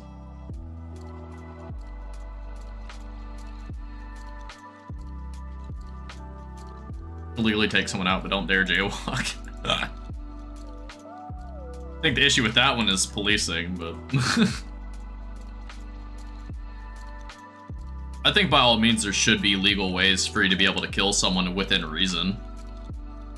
Those within reasons would be like, if you're being attacked through self-defense, you're still technically killing someone. You have ended someone's life, but you had a justified reason if they were going to take yours. I think that's a justified reason to take someone else's life. I value my life over other people's lives. Most other people's lives. There's some people I would value over my own. But if they're the ones, even the ones that I value more than my own life, if they were attempting to kill me, I would probably in that moment value my life more.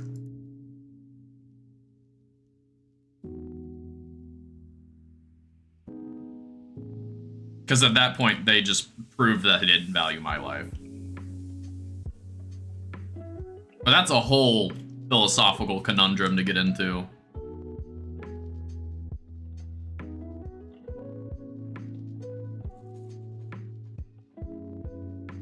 There's many countries where self-defense is illegal, which is interesting to those, you know, yeah, I mean, I think Japan's one of those where like you can't do self-defense, period. A lot of schools in America are that way, where you can't do self-defense, which is not a legal thing, but more so like, oh, we have a zero tolerance on bullying, so if someone's beating you up, you have to take it. And even though you just took it and you never swung back, you're still gonna get punished for it. That happened plenty of times in my school, and all that did was cause people to just have full-on fistfights because they're gonna get suspended anyway. Didn't matter. Didn't matter that you didn't fight back. You were still in the fight. You should have prevented it. You should have stopped them from beating you up. Made no sense. I have never heard a solid reasoning on why you should punish people who were bullied. I can't think of a single reason.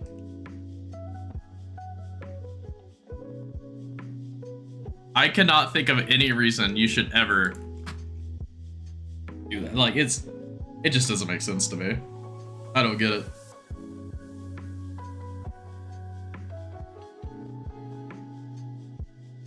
Oh, yeah. Wait, did I did something weird this go around. I didn't even realize it. When did I do that?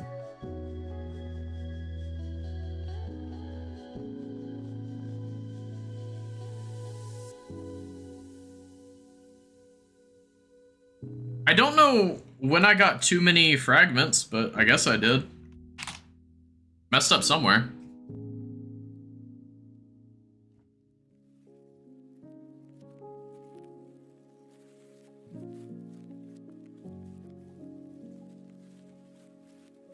Literally Fight Club rules? Yeah. That's another movie I've never seen. I've never seen the movie Fight Club. One of your relatives from Eastern Europe would talk about how people would fistfight each other in the Soviet era, and the cops were like, stop! You're not even trying, jeez. I believe that.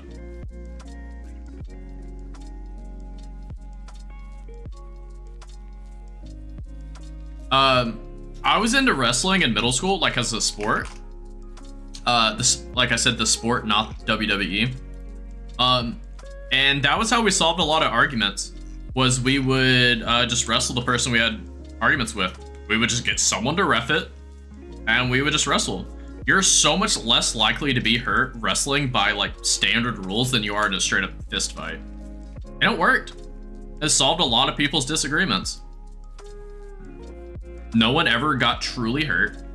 You may have got slammed to a mat and physically, you know, winded, but you never broke a bone. You never like disrupted your like skull. Like, you were always okay-ish at the end of the day. You might have some bruises, but you were fine. In Europe, if someone had a gun visible outside, it would be considered terrorism. I think it would consider it terrorism as well. I'm very pro self-defense, in Europe as too. Wait. I have to re-understand. In Europe, okay, if someone had a gun visible outside, it would be considered terrorism. You think you would consider it terrorism as well? But you're pro self-defense? Wait, what?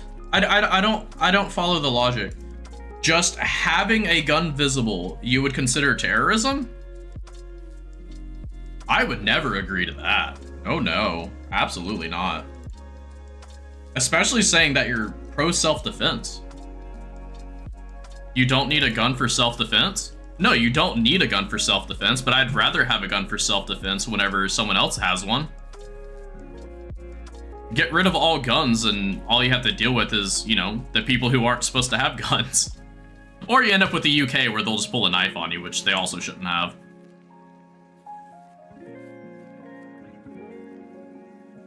It's not likely for someone to be robbed at gunpoint, but it does happen.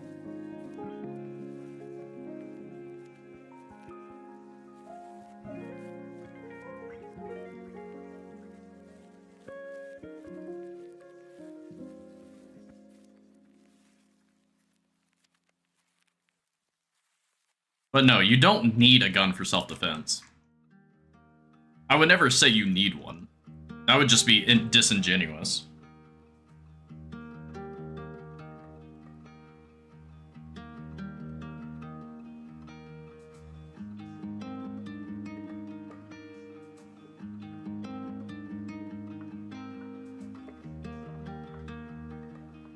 But yeah, no, I would never consider open carrying terrorism. If you're not doing something with a weapon, I don't know how I could ever consider that terrorism. That's like saying, oh, you have a laptop? You're definitely hacking into some mainframe somewhere. That's what I see as that in my mind. Yeah, you could be, but you're not.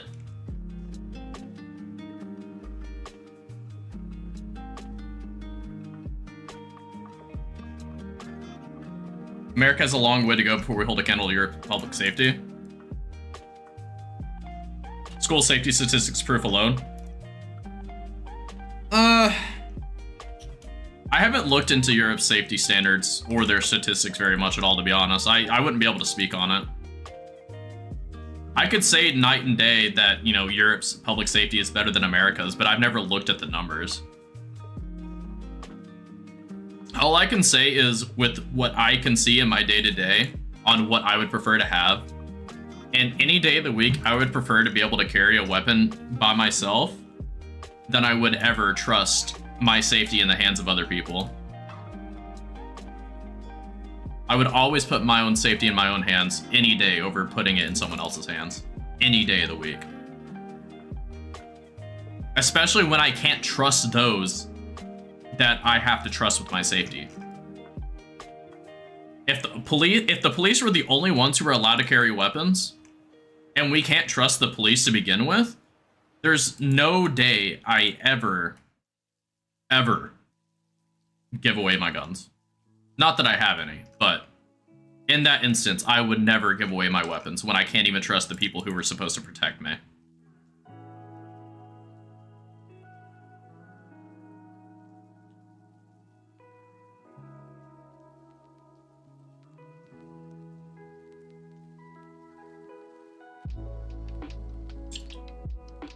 But I also don't have a weapon, so I don't know.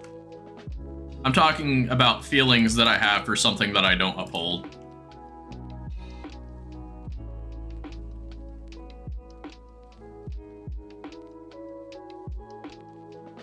In terms of red and blue stances, gun ownership is probably the most red feeling I have.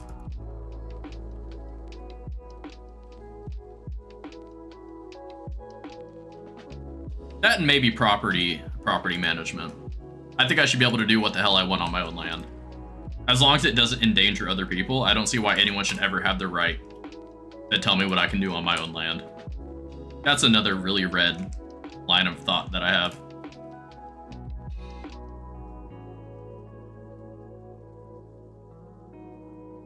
What red feeling means? Means Republican versus Democratic. Red meaning Republican or conservative. Blue meaning Democratic or what's the liberal? Liberal's the other term.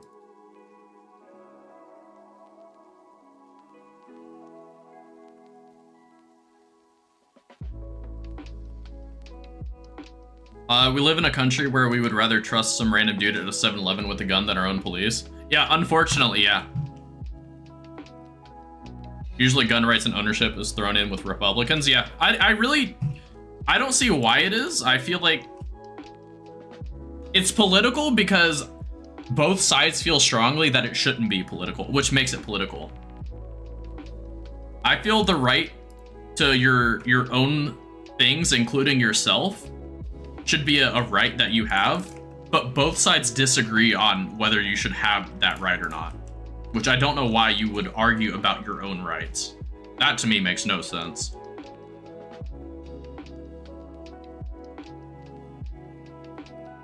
We got really political all of a sudden here.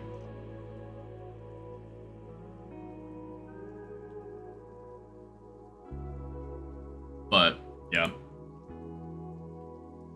The most, like, insane take to people that I have,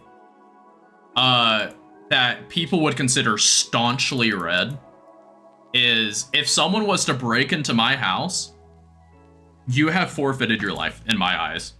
If you break into my house, I feel you have lost your right. You have chosen that your life is worth less than anything in my house. You have taken, whoever broke into the house has chosen that their life now has lost its value. It's not me valuing my own property or safety above someone else. It's they have chosen to lower their value. That is the reddest take I have in my entire thought process.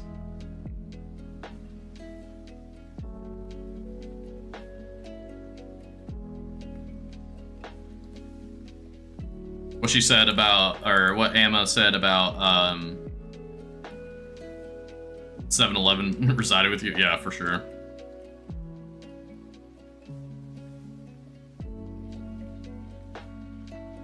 I feel like us not trusting police is like 90% of the issue. We also have different sides of the country that are like super pro police, and then the other side is like defund all police, and I'm somewhere in the middle. I don't think every cop is good. I don't think anyone truly believes every cop is good, but I also don't believe every single cop is bad. I feel like that's just a bad take. Obviously not every cop is bad. If every cop was bad, we wouldn't have police, because no one would trust them. I do think our police are undertrained and undereducated and have too much power. But that's not the only problem. We also have federal agents who have essentially no training and can arrest people in civilian clothes for no reason. That's a problem in itself.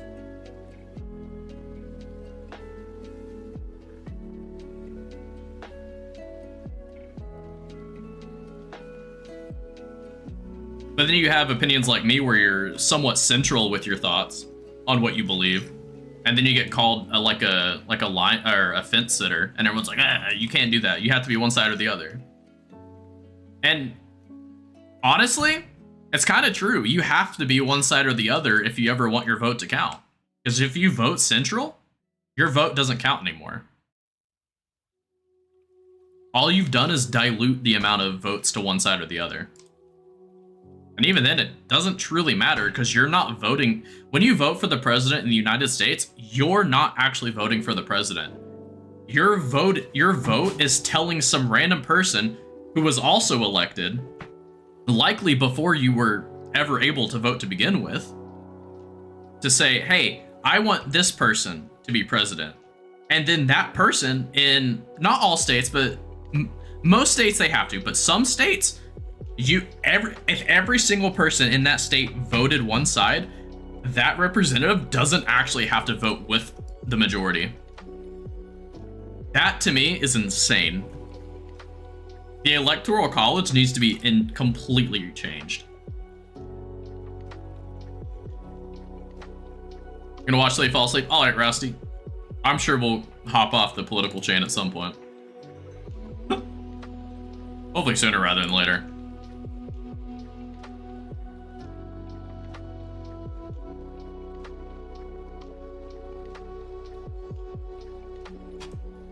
Is there another stream? What do you mean by that? What do you mean by is there another stream?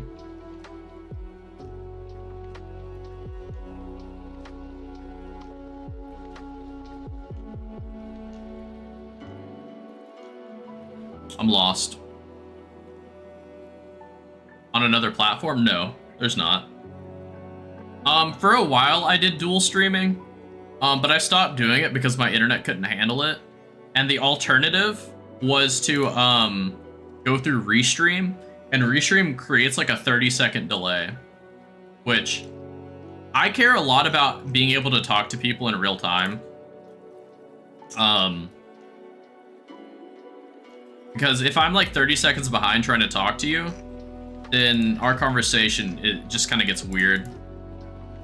Maybe if I ever become a bigger streamer, I'll go to dual streaming again through Restream, but as it stands, I'm probably not gonna go back to dual streaming unless my internet just gets way better somehow, which as it stands isn't the case.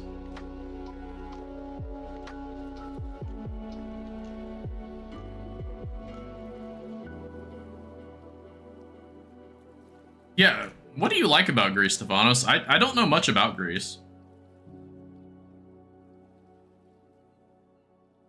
Seeing that I talked to someone, but no one typed here? I talked to Rusty and you.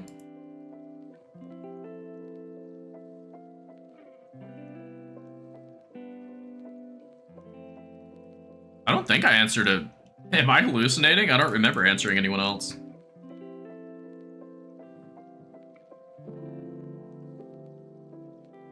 At some point, I'll probably go to dual streaming though, but not when I'm still having like like these small conversations.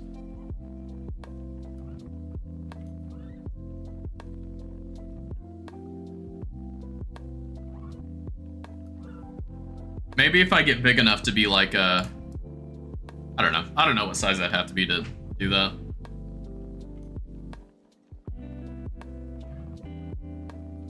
It's also really annoying to restream.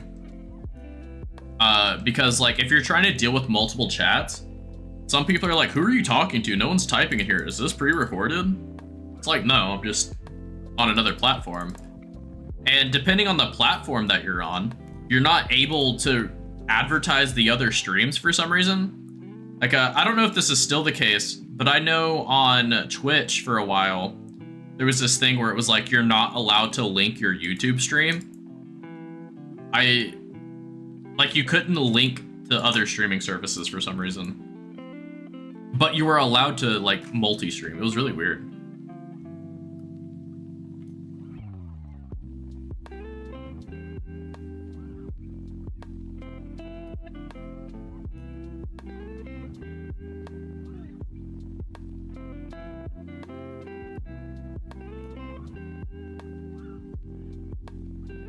But yeah.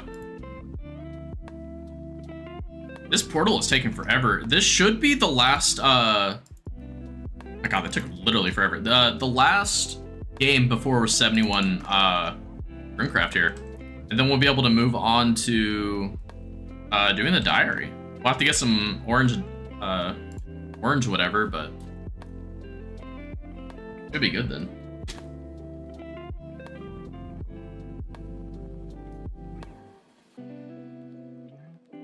How do people get the fox? Is that the raccoon pet?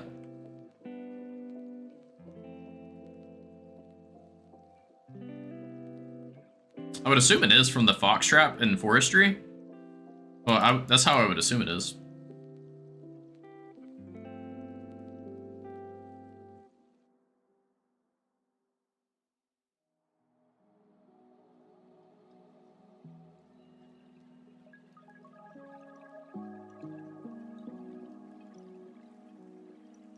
Yeah, Greece does have interesting cultural history. Wouldn't be able to tell you too much about it. I know it has a ton of really cool names. I really like the historical names of Greece. I think those are really cool.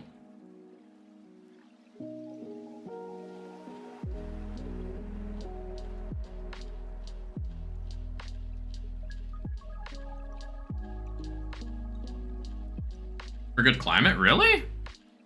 I would have thought it would have been like hot and humid 24/7 in Greece. Maybe I don't know my geography that well, which is, I know for a fact, true.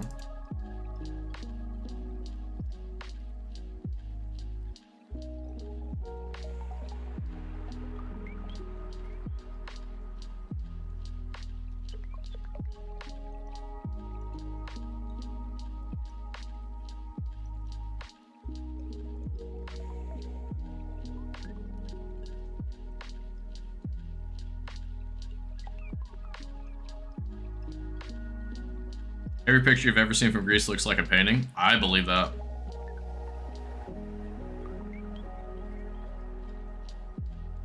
Yeah, Mediterranean climate. Yeah, I just assumed Mediterranean was just like super humid and really hot. Is it not?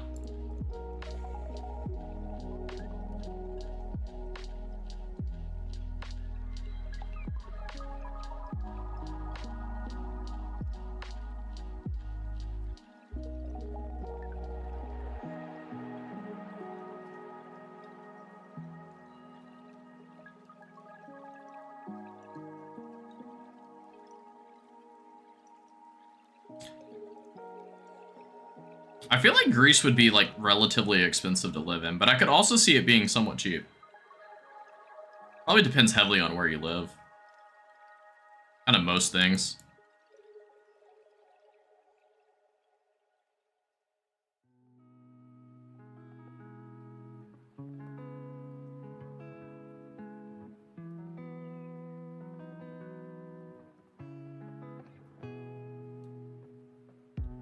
All right, we're about to get the level here. There we go. Let's just go ahead and stand by the exit because we already know we're about to get it. Boom, 71 runecraft. We're going straight to do the diaries. Greece is super cheap to live in? Really? You imagine it to be like California, Greece is super cheap? I hope you're not talking about living expenses, because California is expensive as hell.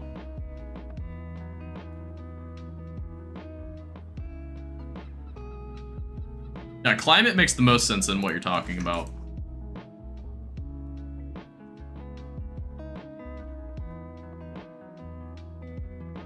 Let's see. We want dust runes. I think that's all we really need. Deposit, deposit.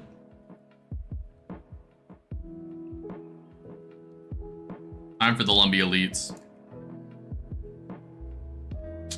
Oh, we need to get to, we need to get over there somehow. Oh, the comparison was climate? Okay, I see, that makes sense. Let's get our quest helper out and get to the Lumbridge elites. However, we need to buy a few things. Need to buy a few things. Where's it at? I need a teleport. What's the best? Oh, you know what? Artie Cloak's probably the best teleport for what I'm trying to do. Run this way. Go to the Spirit Tree to the Grand Exchange.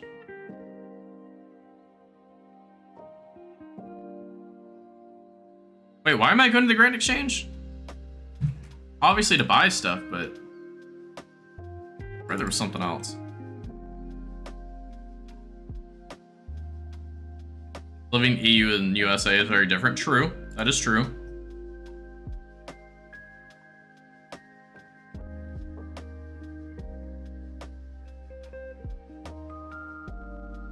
Okay, what do we need? We need a boost for smithing. So what do we got? Smithing boost, Osiris. So a Dwarven Stout will get us 88, so we'll just do that. So Dwarven Stout. Very cheap. Okay, we got that. We need a woodcutting boost. We'll just get that from the Dragon Axe. And then we need spicy orange stew. So we need our cat. Do we have our cat in here? We do not. So we need to go to our house.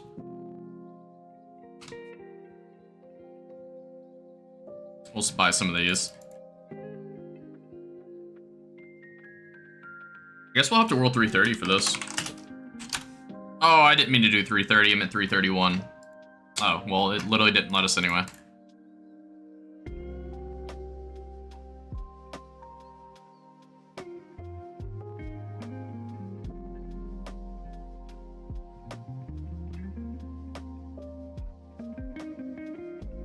I think technically it's the same in America per capita. I think more people live in apartments than houses here, but I could be wrong.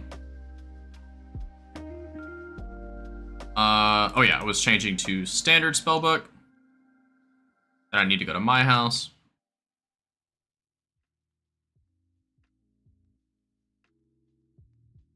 To the home, perfect. There's the cat. That's what I need.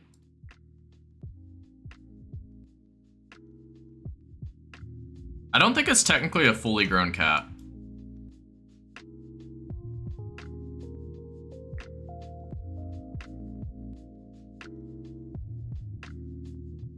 Oh, I need to buy a, what's probably the cheapest fish? Like salmon or trout, probably?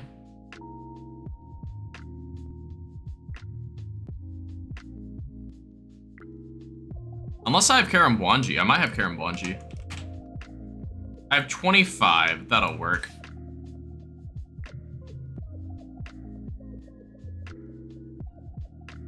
Why is raw salmon cheaper? So weird.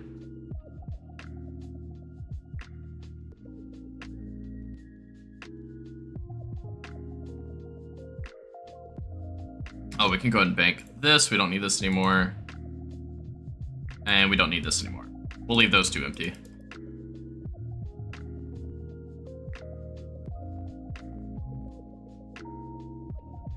first step, get a bunch of orange stew. Don't know how much we'll need, so we'll just get like however much it gets us for the raw salmon.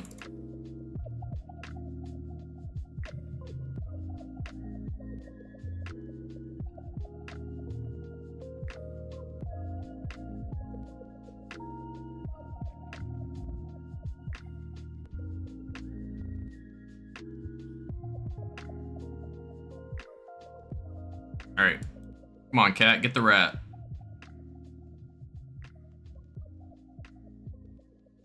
Wait, why am I doing that? I'm trolling. Why am I doing this?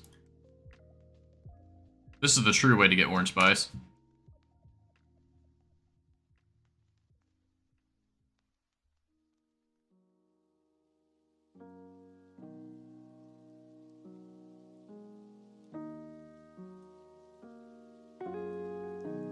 For anyone who doesn't know, the reason why we are here is because this guarantees an orange spice drop when we killed this behemoth hell rat. Also, to feed the cat, you don't use it on the cat itself, you use it on this curtain. Extremely important if you don't know, because your cat will die if you try to feed it directly. Very important to know.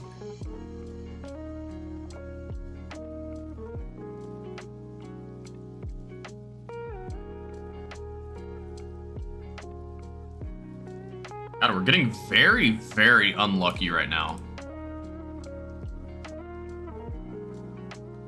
I'll need to look to see how far it is from becoming a fully grown cat, because if we could turn this into a wily cat, it's just 1,000 times easier.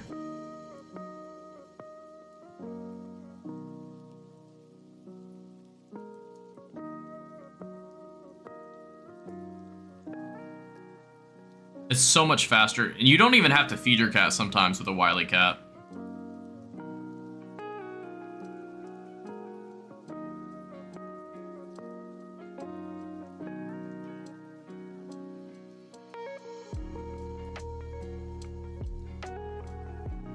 I feel like we should be allowed to go in there and kill the hell rats ourselves.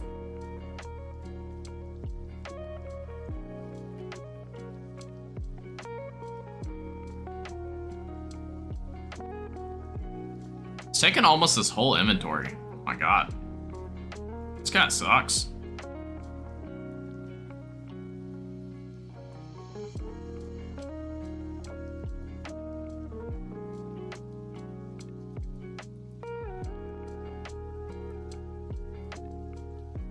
I haven't seen Gifted or Asa in a hot minute. I think Asa was your last stream, and it's been 2 or 3 streams since I saw Gifted. I think they're getting bored of the stream. Can't blame them. Went from Minecraft to RuneScape. I'm not too surprised. Okay, interact. Okay, let's talk to... How old are you?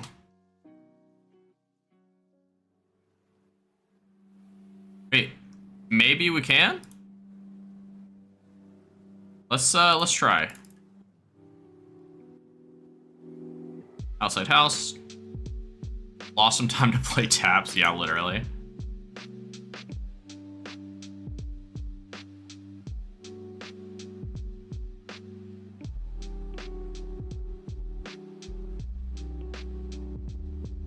Well, we know you like rock climbing at least, Stefanos. Based on your profile picture, anyway. Do I talk to this person to make it a wily cat? Oh, guess not.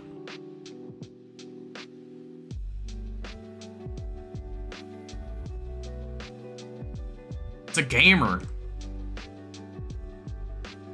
Another gamer.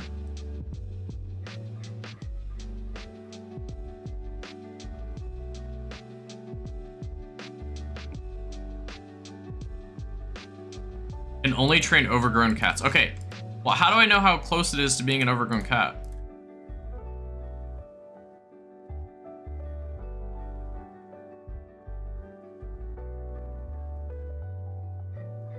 Okay, well, okay, time for Google.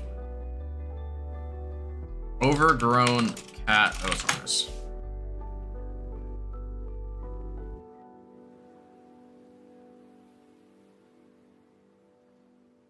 Okay, overgrown cats can be spoken to, blah, blah, blah. Oh, I'm done with that. Can I just gorge it with food and turn it into an overgrown cat? Do I actually have to wait 6 hours?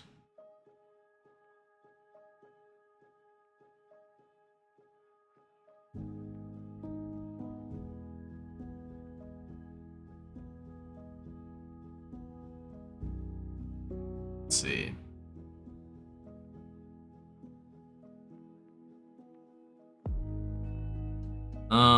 see. Let's see. There's gotta be some way, right? Is it truly you just have to wait? Just wanna like feed it and turn it.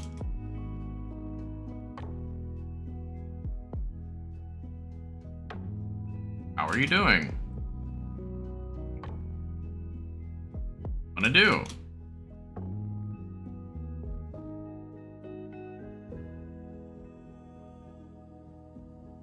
Okay, I guess we just truly have to do this over and over.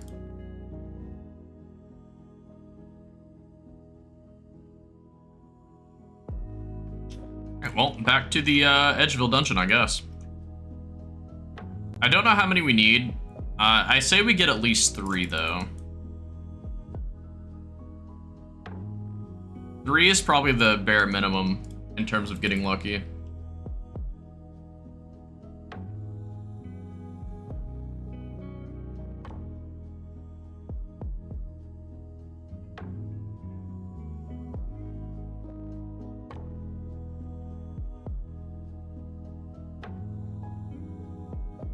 People in here don't leave their birth cities often unless they come from suburbs and live to work. God, I was struggling there trying to read that. Unless they come from suburbs and they live to work in a big city or abroad. You mean they leave to work in a big city or abroad?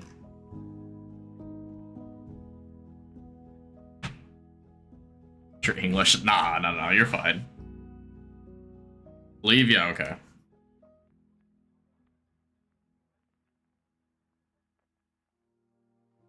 Wait, this cat's doing way better now. It's whooping ass here. Just unlucky that first time around, I guess.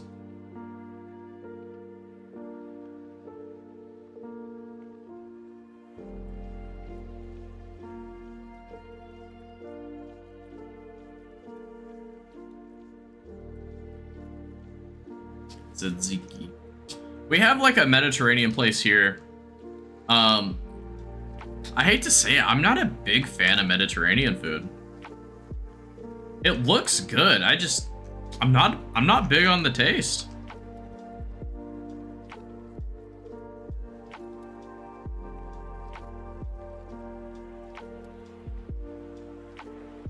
I don't know why.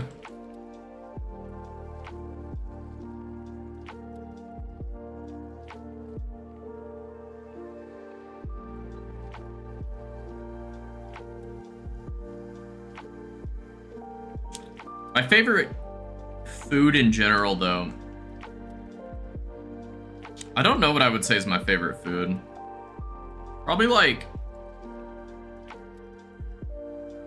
I really like Latin American dishes for the most part.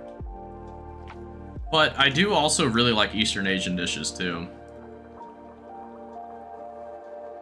More specifically, Southeast Asia.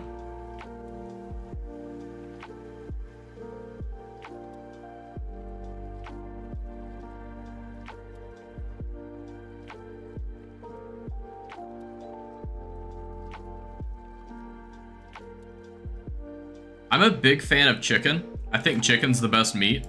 I think it tastes the best. Pork is probably second, and then beef. If we're talking about most, like, staple meats. Obviously, there's other meat out there, like deer and like lamb and all these other ones. Indian and Thai food are so good. I think I like Thai slightly more than Indian.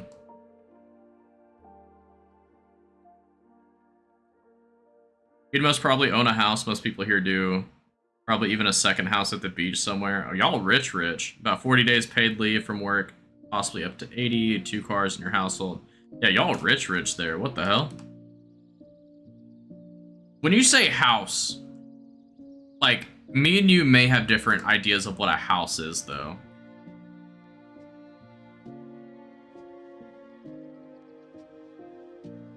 You don't need a passport to travel between Europe? Really? How do they know if you're allowed in there without a passport? Move to Grace will send me a postcard.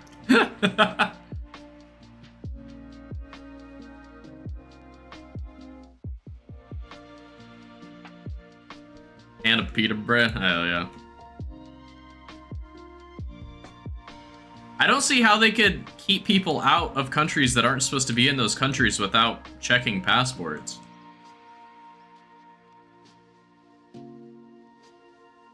Surely there's countries that don't want people from certain countries in there. Wait, do you need a passport to travel state to state? No, because it's all the same. It's all the same country.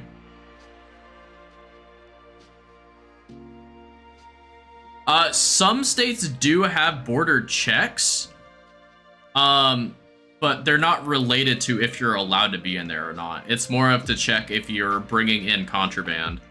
So, for example, I know there's some California stops where, like, you can't have certain animals with you. Like, you can't bring certain animals into the state. My mom, for example, had a pet something. She had a pet something, but she wasn't allowed to bring it into California, and so she had to give it away.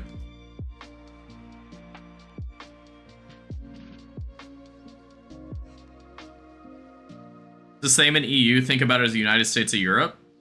But it's not the same, though. And some territories are different. For example, Puerto Rico.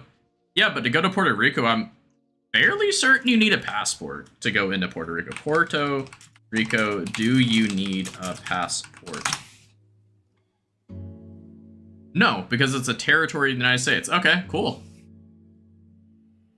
Visa not required for citizens. Okay.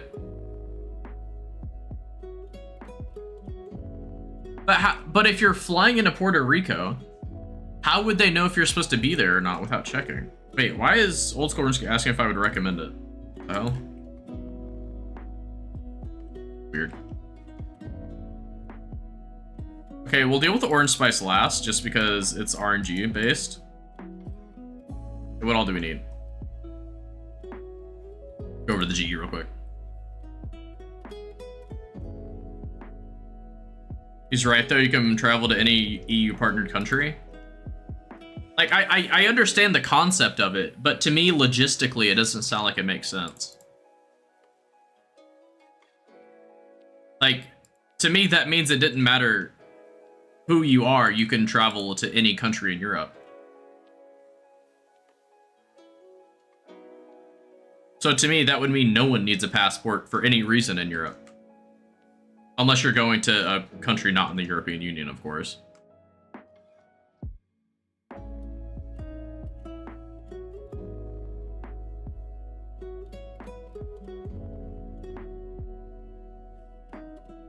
We need 5 adamant bars. Oh, those are not... Okay, now I bought. I was about to say. Must have been some lag there or something.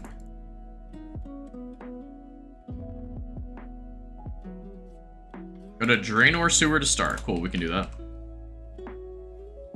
Say you're from France and you want to go to Denmark. I am sure the Danish authorities would see you're from France when checking your ID. Isn't that the whole point of a passport, though? Is to check who you are and where you're from?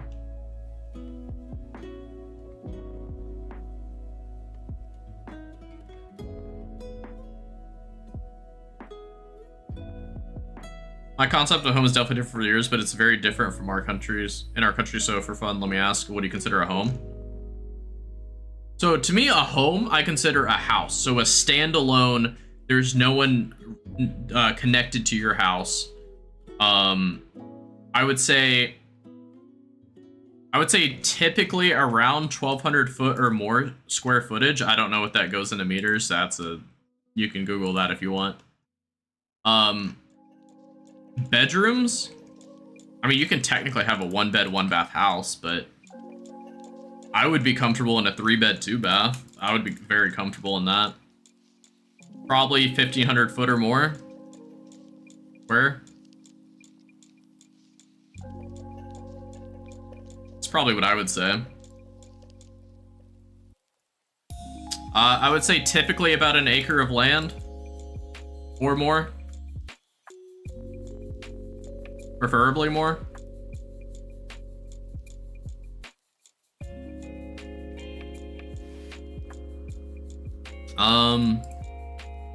Yeah. For the most part, that's what I would consider a house.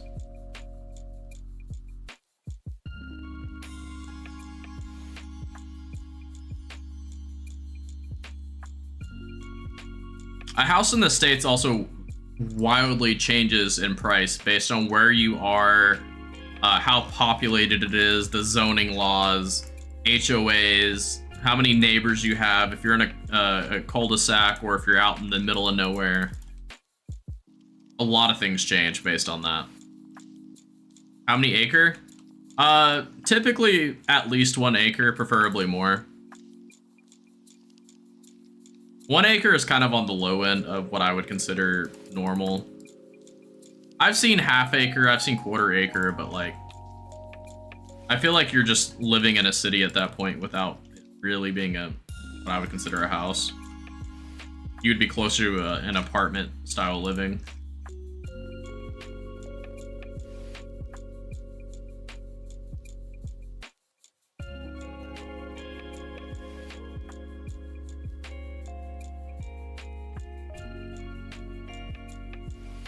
If you don't have enough room to, like, I don't know,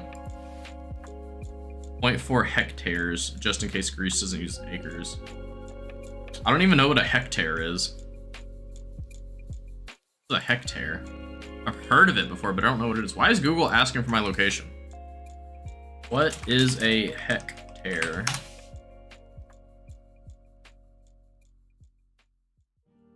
A metric unit of square measure equal to 100 airs. What's an air?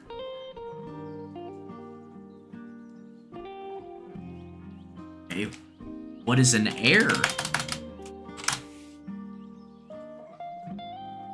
Second person singular president. No, that's not what I asked. Okay, what is an airs? Metric unit of measure. Equal to 100 square meters. Okay, 100 meters square. I can work with that. I can work with that. A little confusing, but I can work with it.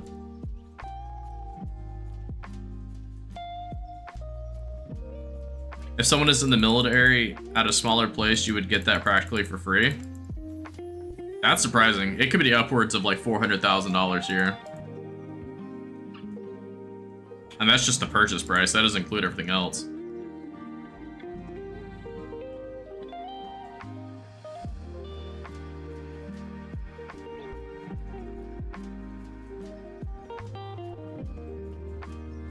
Greece home prices.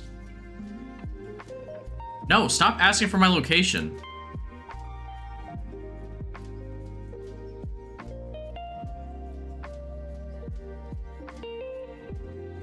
What is this area? Why is it all green?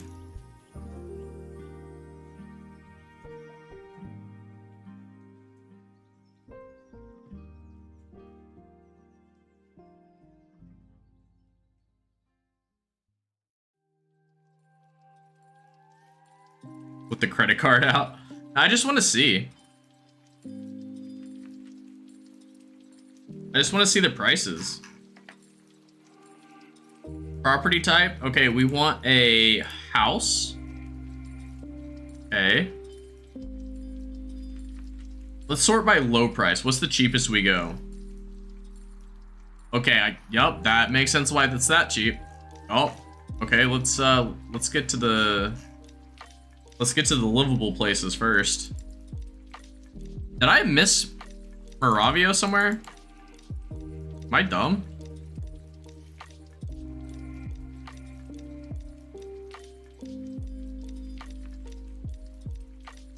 Okay. Water altar, is this the last thing? No, let's skip that for now and go to the magic logs. Okay, so magic training arena. We can do that.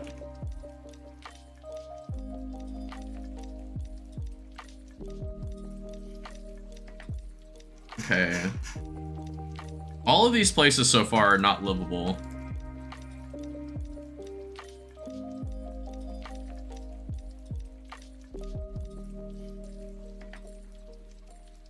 Okay, so dual arena teleport, I guess. Okay, let me skip a few pages because this is not helping.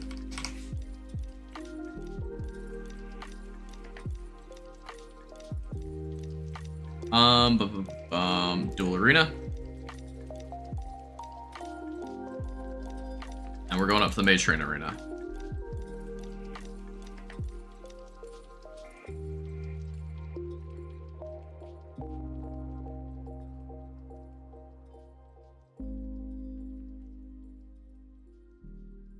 Gotta get our axe out.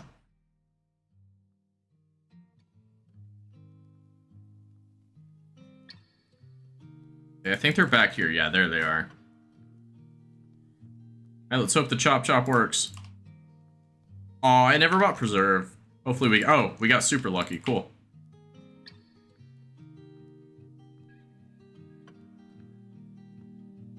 Alright, time for stew. Oh, wait. We have to get, whatever it's called first.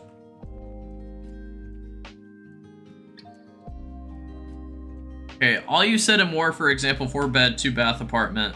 I don't want to... No, it can't be an apartment. It needs to be a house. Apartment and houses are night and day differences. Bed. Okay, so you said 4-bed, 2... Oh, yeah, 4-bed. Can I look up by... Can I not look at bathroom? I can only look up beds? Okay.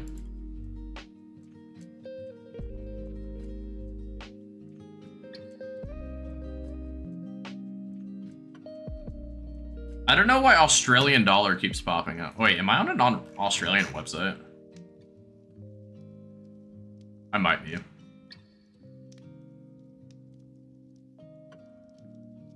AUD to USD. So this one is...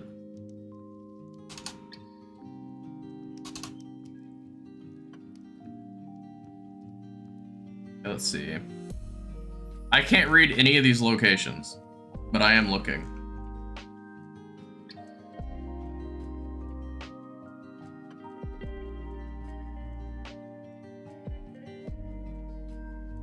Okay, most of these places are listing in the literal millions of dollars.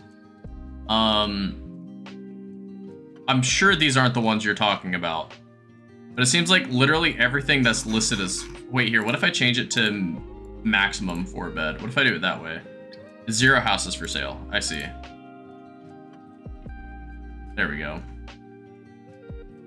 Send links if you want.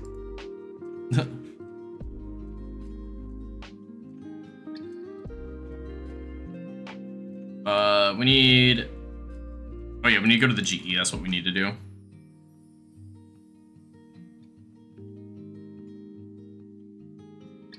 We're gonna have to buy some stews if we don't have any already. I don't think we do, so let's buy some stews. Let's buy 100. Who knows the next time we need a boost.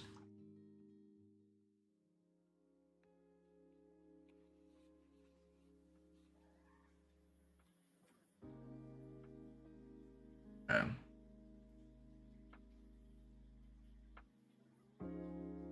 Oh. Alright, let's get these orange spice. Oh, we have 4. Nice. That'll work out. Pure essence. We need 28 of these. We'll need a water tiara.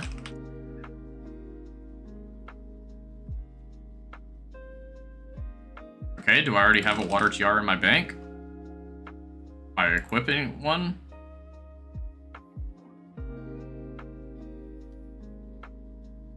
Oh, I have an elemental tiara. I guess that works.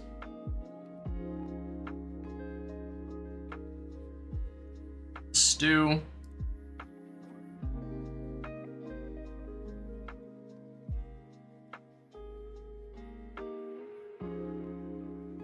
Okay, we need teleports in and out, so I guess we'll be using a house teleport. We're gonna want some restores. Do we have any restores? Okay, we do have a normal restore potion. Okay.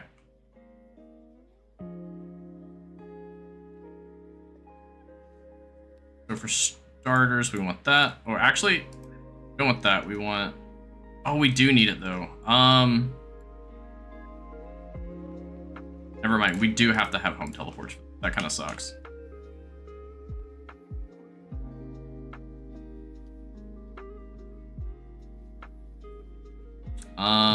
Okay. I don't know how to explain, but like the second best city in Greece is probably 25 to 30-minute ride from one side to the other, but there are no homes in this area at all except monument buildings and subscriptions. Let's see. Which you can't live in. Unfortunate. Why can't I live in the monument building? What the hell, man?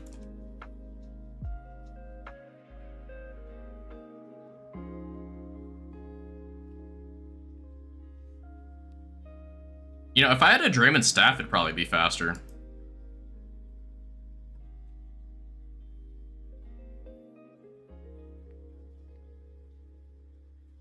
Might do that for the next one.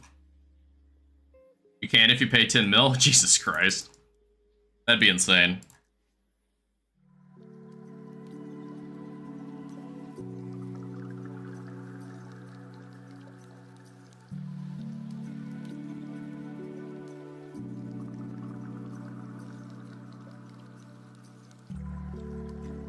Okay, we'll drop all these. Teleport out. Go to Edgeville, I guess.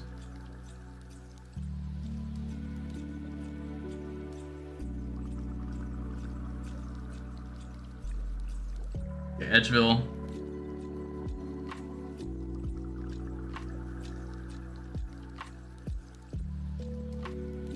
Okay, so we need all of these. Perfect. Let's get a Draymond staff, because that's going to be quicker. And we don't have to drop these. We'll just teleport to Zenaris and out.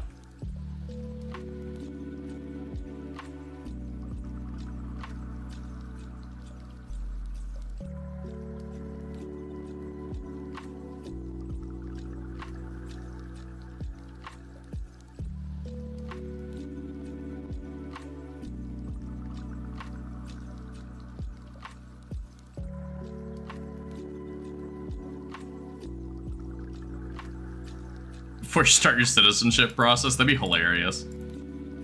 People would probably actually do it too. Couldn't really blame them either. Granted, you'd probably have to learn the whole language. I don't know how many people speak English there compared to Greek.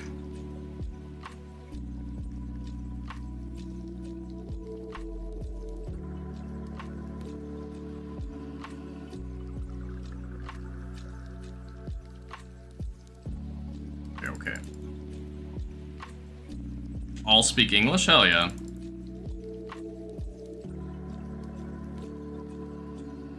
Drop all these before we go for it.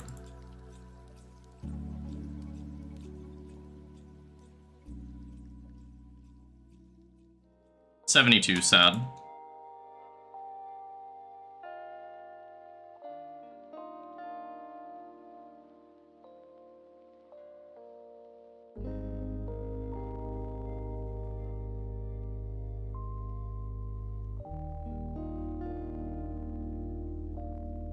$68. Oh man. Drop that. This up.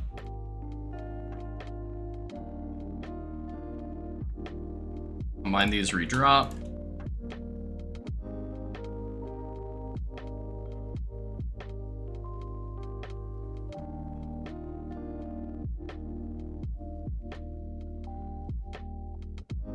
Why is restore potion not working? Okay, it had to be a super restore. That's so sad.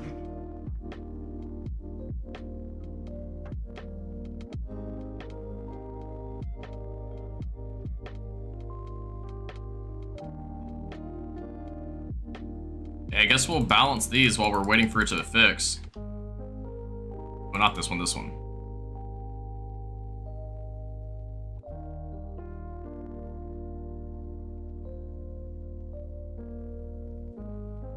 Oh, we can drop this shaker too. Cool.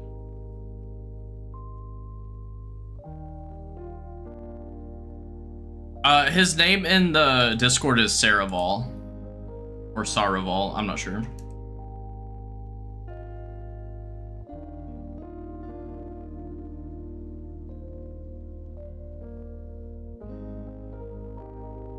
Keep balancing all these dropped stuff.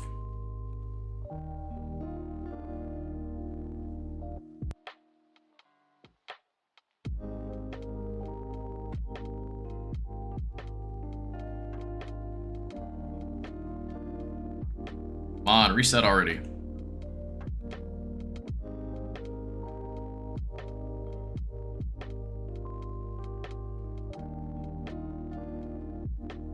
Oh, someone kicked you. That would have been unfortunate.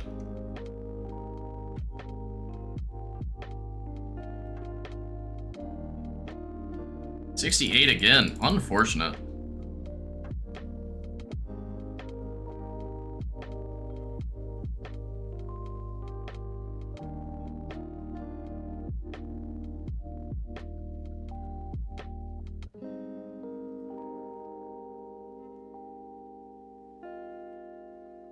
Alright, well, I'm gonna go to the bathroom while I wait for this to reset.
Okay, I'm back.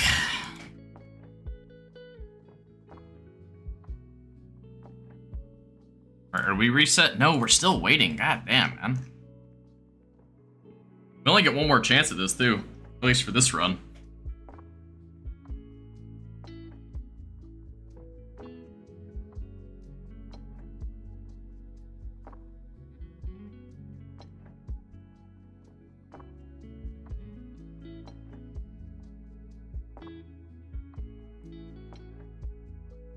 It should make it to where every 30 seconds we get a level, but it's definitely been no more.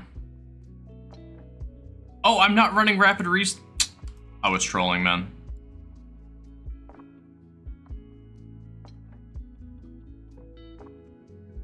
Oh, only the +1.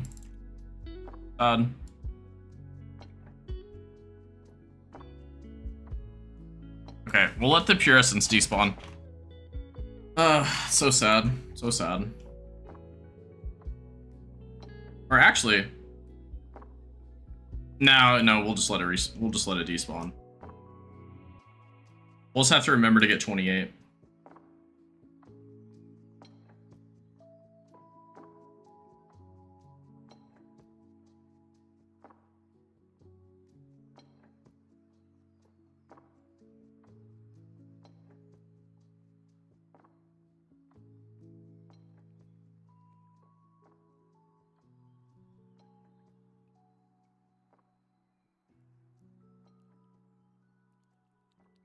DKR, perfect.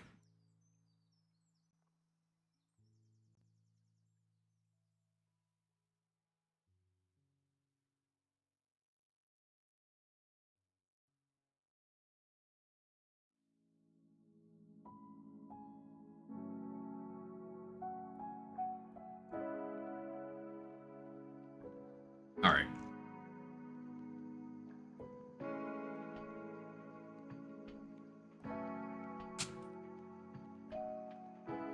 Okay, what we could do actually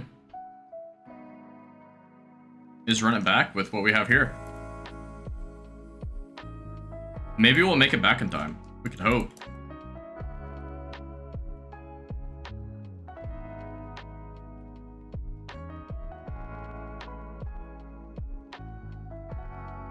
There is a chance we get lucky. There's a chance we get lucky.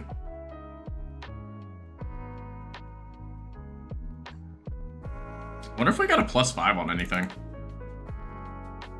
Might have gotten +5 on smithing there.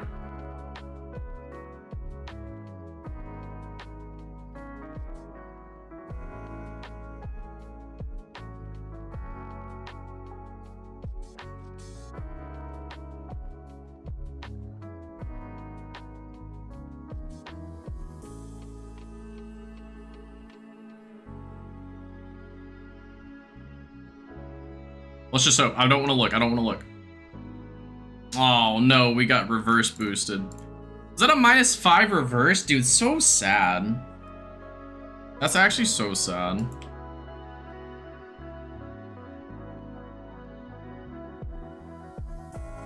Alright. Now we gotta go catch more rats.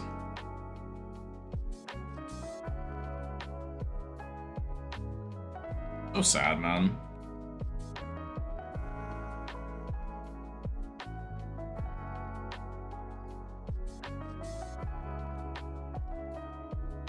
I can tell you, I wasn't expecting it to take this long on the oranges. I thought I would have the Wily Hellcat, and it would have been so much faster.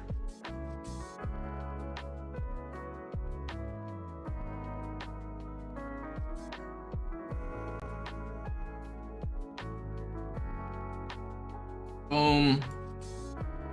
Get the Karam one, G, and then raw salmon. Perfect.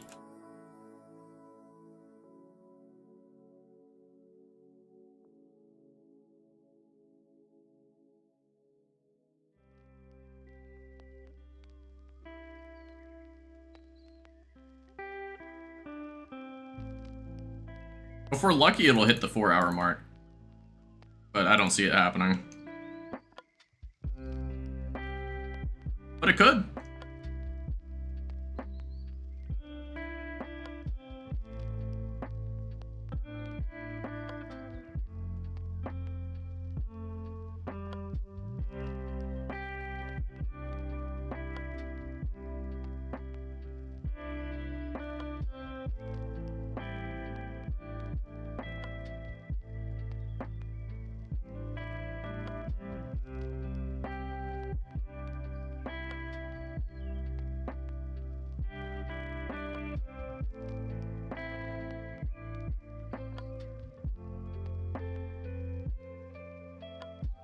How big is Greece as a country?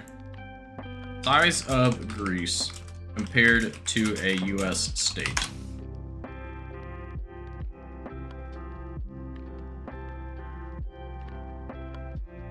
It is... Okay, no, compare it to a state. Don't just put it on top of the United States. That doesn't help me.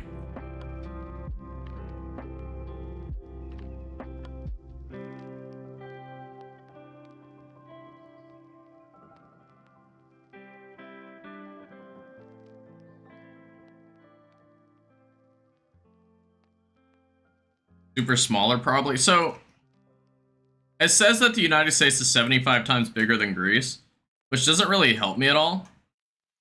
It's not even overlaid correctly either. Like, it's like some of it's going over water. Like, that doesn't help me.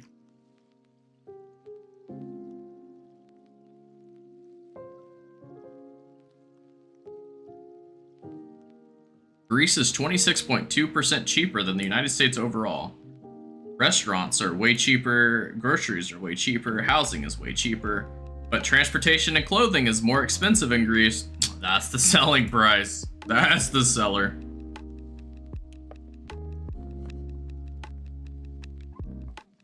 Greece is 10 million people. Yeah, there's like 314 million in the United States.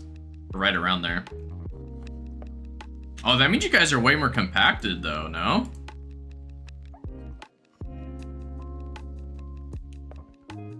If we're 75 times bigger, but only 31 times bigger in population, you guys would have to be more packed than we are.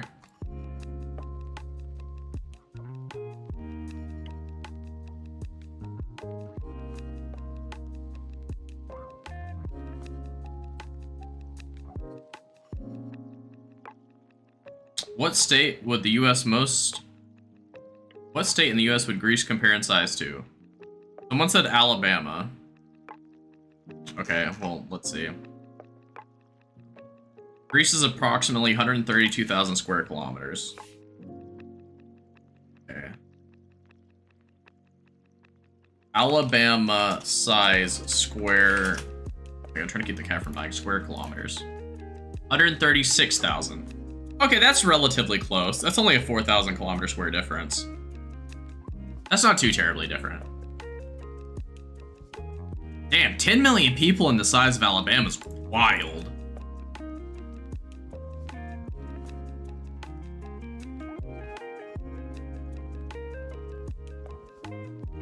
How many people are in Birmingham? Population of Birmingham, Alabama. 200K. God damn. Okay, what about Montgomery? Around the same. God. I couldn't imagine having 10 million people in the size of Alabama.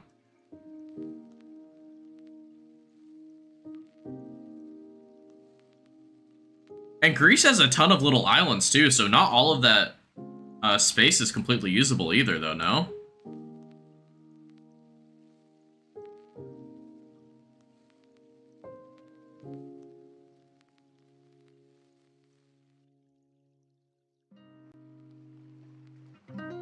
Yeah, I get they've been settled, but, like, I feel like a lot of it wouldn't be, like, usable.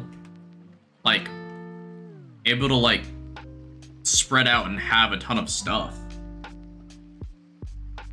Because wouldn't, like, water levels and stuff become a problem?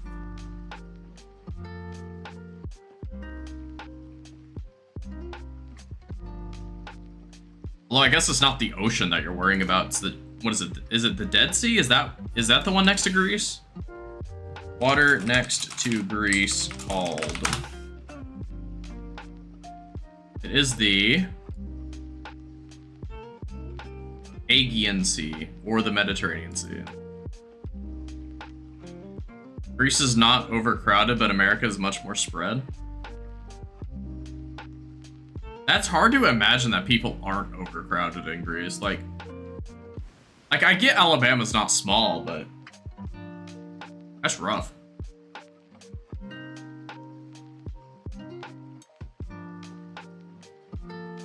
How are your, like, big cities? Like...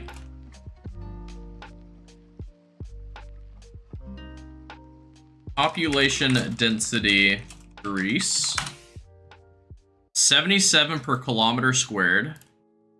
Alabama... Oh, 1 second. Try to keep the cat from dying. Population density per square kilometer. 38. So it's literally half the density. Like, almost to the dot.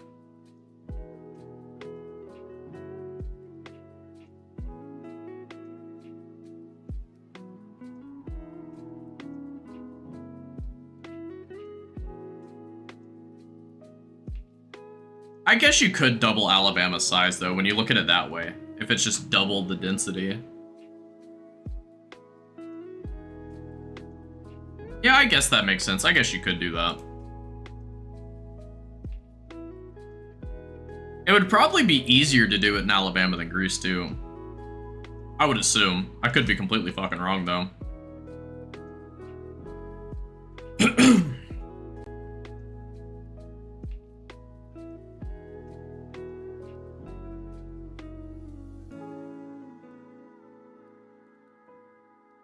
The biggest city you cannot count, but you can't really say that because Athens, the capital, is like 5 medium cities.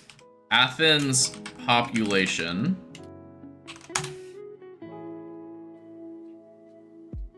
3,154,000 people. Okay. A lot of people.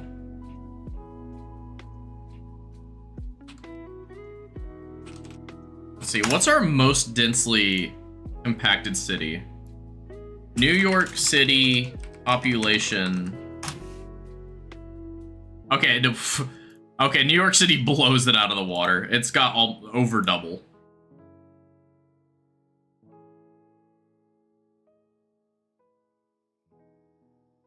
Let's see. What's a smaller city?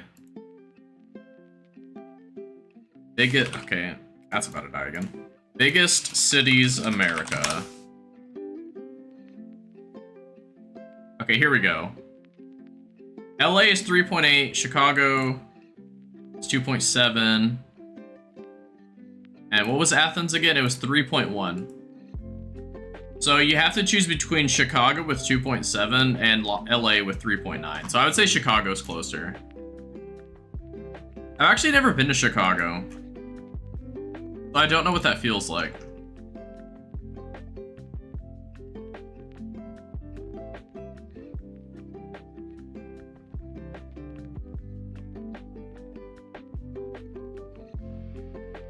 Dense but not unmanageable. I see. Okay, what about, okay, Chicago population density. And then Athens oh wait, 1 second, the cat's about to die. Athens population density.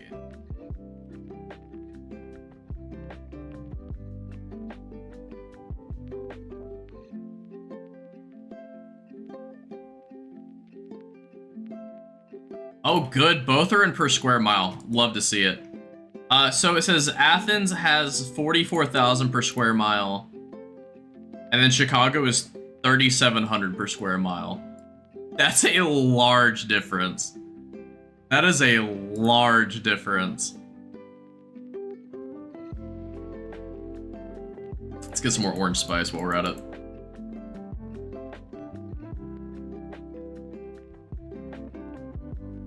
Like, that's not even close. Literally 10 times more people per square mile.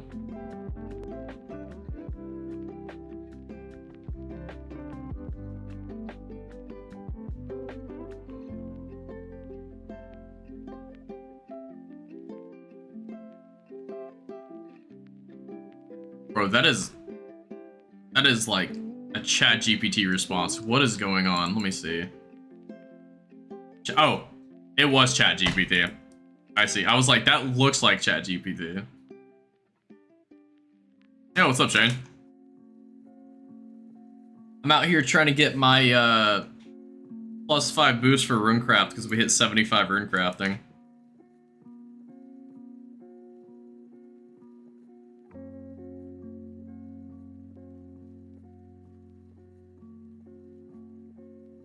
How's the account progress going? We are at 1778 total level. We have 199 being 99 strength. Our next one's likely to either be hit points or attack. We're about to finish off the Lumbridge elites. We are currently obviously doing orange stew so we can boost it for runecraft, but we did all the other ones. We literally just have to get the orange spice boost, and then we have the Lumbridge elites done. The account's progressing really nicely. Much quicker than I really thought it would be.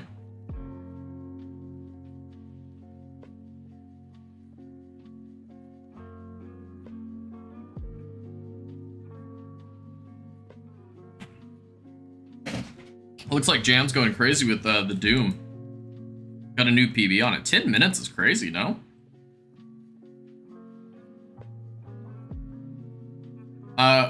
What's going to be my money-making strat since I'm not doing BA? It's going to be raids, Vorkap, Zulrah, etc. Most of my money total has probably been through smithing with mithril bars. We made about 10 mil at Vorkap alone, though. Wait, do we have a loot logger? We might. Vorkap. We've made 15 mil technically at Vorkath. But we didn't keep it all.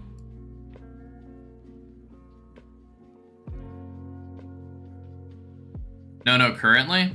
Vorkath is currently our best moneymaker, but we're not worried about money right this second. We're more worried about getting elite details. Any deaths? At Vorkath, yeah, I've died like 2 or 3 times. Maybe it was just once. I don't know. No cat deaths here, luckily. That would be very sad. Trying to get as many orange spices as possible.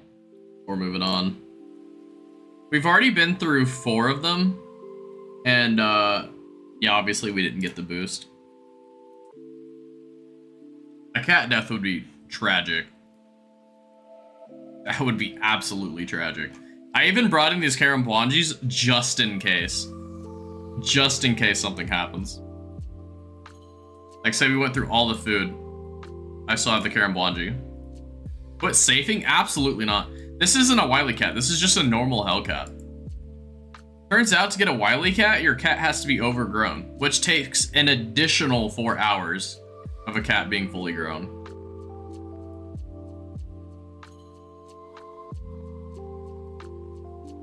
Not fun. Not fun at all. If I knew that, I would have been using it at Guardians of the Rift. Yeah, I don't have a wily either. Well, you're at a point where you won't really be using orange stews. Also safer? Yeah, I'm keeping this cat at full health. Abso-fucking-lutely. You'd be trolling not to. This thing takes 6 hours, or is it 3 or 6 hours to become a full-grown cat?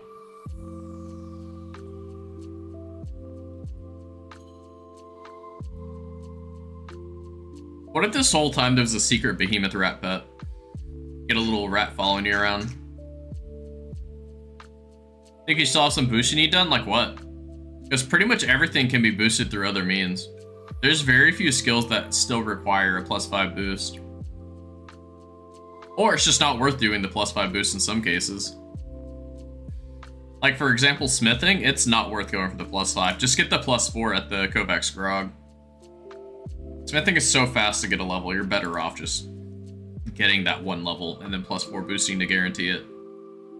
Most of the time, it's going to take you longer to +5 boost than it will be to get the next level. Runecrafting is a rare exception where it's kind of 50-50 on if it's worth it.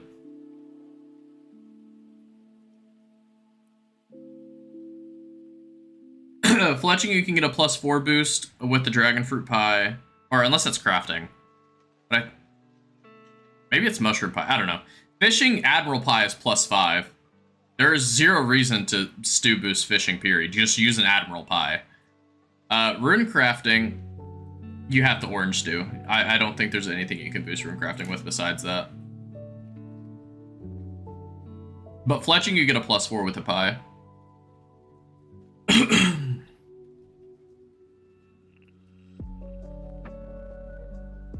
So yeah, really it just comes down to runecraft. I can't think of any other skill off the top of my head on which you would stew boost for.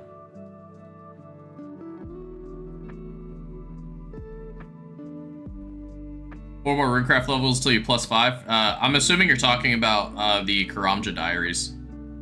So you're at 82 right now, then I'm assuming? Let's see. UD ranged. You get doxed, nerd. Alright, let's see. 82, yeah, I called it right.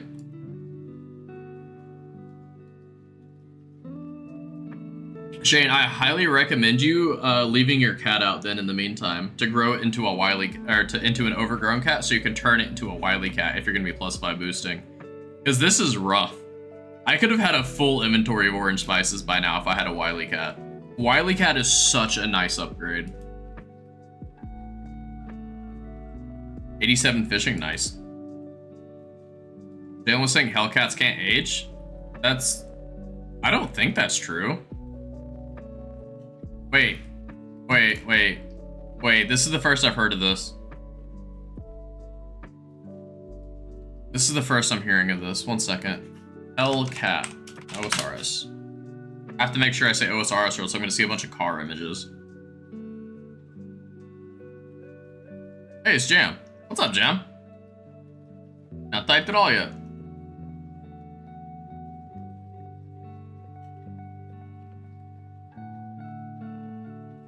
Okay,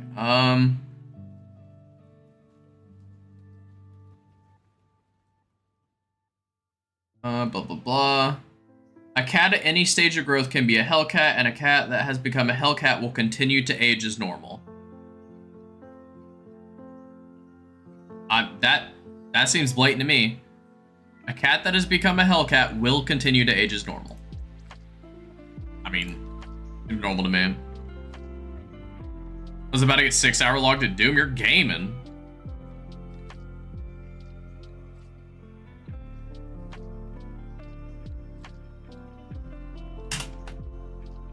Myth busted. Yeah, the myth that Jalen came up with. Yeah, definitely have your cat out in the meantime. Oh,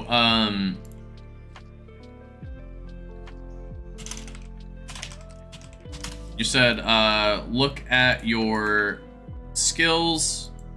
What are you missing for elites? You are missing, let's see.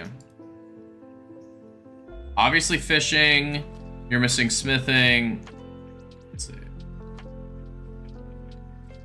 Oh, 1 second. Tab out. There we go.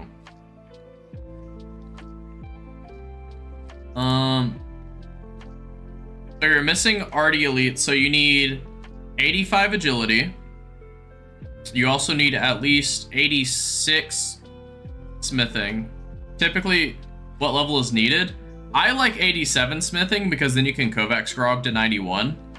You technically only need 86 though. Yeah, so 85 agility and 87 smithing.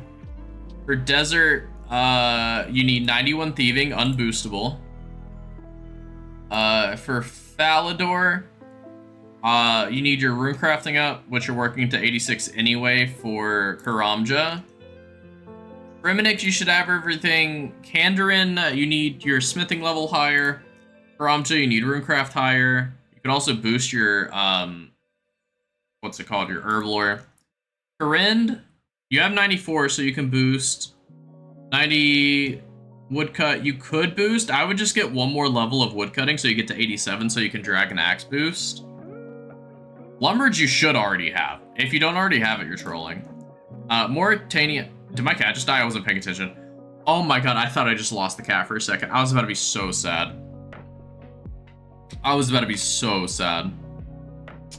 Mauritania, you need 91 fishing. Varrock, you said you already have. Western provinces, you have everything for it. Wilderness, you'll have to boost for smithing. So, to reiterate again, you need 4 levels of runecraft. You need like 1 level of fleshing or something. You need 7 levels of thieving because you need 91. You need 2 levels of agility. You need, I would say 3 levels of smithing, but technically only 2. And 4 levels of fishing. Everything else you're good. 14k. Yeah, you really are only 14k away. You'll probably get that by accident.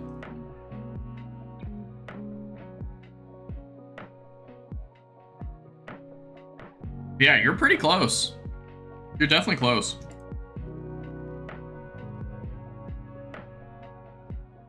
You're not that far away.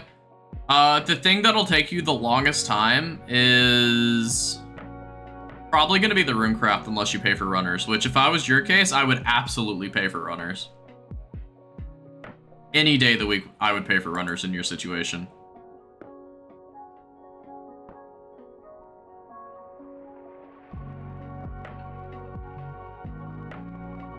Bro, you can't? What do you mean you can't? You have like 400k? What happened to your bank? You had a shadow. What happened to your shadow?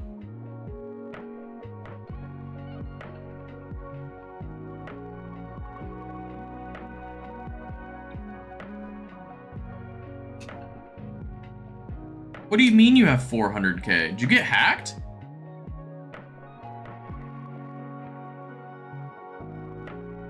You still have your shadow? Then you have at least a shadow. What do you... Bro, don't try to scare me like that. What the hell?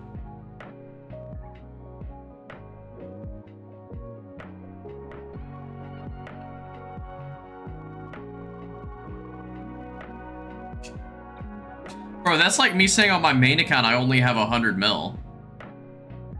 I said I only had 100 mil, you would be fucking scared.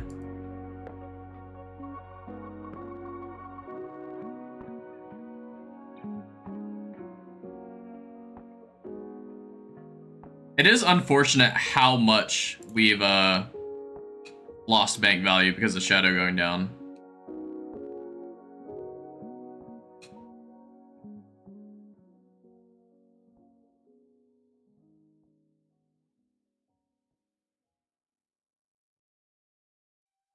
I'm still half considering going to Temple Ross on this account until Fish Barrel, and then AFK and Carambons to 99 fishing.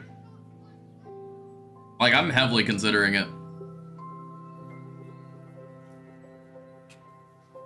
Yeah, but right after you rebuild? Yeah, it's unfortunate. It happens, though.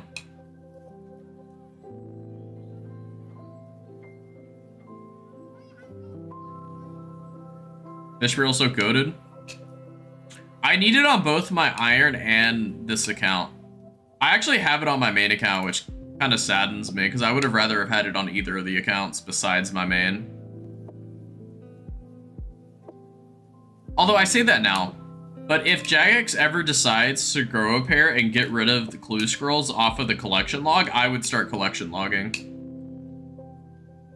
Not immediately, but at some point I would begin a collection log. Get rid of clue scrolls and I'll consider it. As long as the collection log stays incompletable, I will never be collection logging.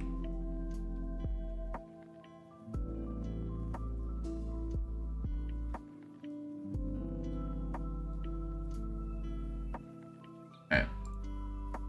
We have 10 orange spice. That should last us quite a while. Oh, we need to go buy more pure essence. Let's put on Graceful over here, because I'm wasting a ton of run energy doing this. I can't use the helmet, I just realized. Trying my luck with 10? Yeah, I'm going to try my luck with 10. Because 10 is actually... What is it, 13? 13 stew tries?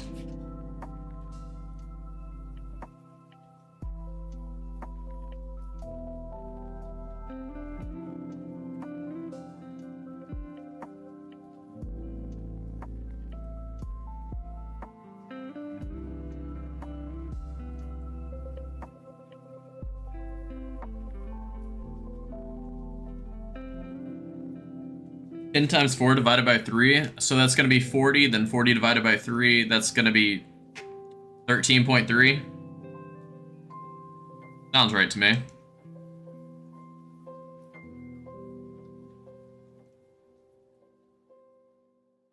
Yeah, 13.3, hell yeah.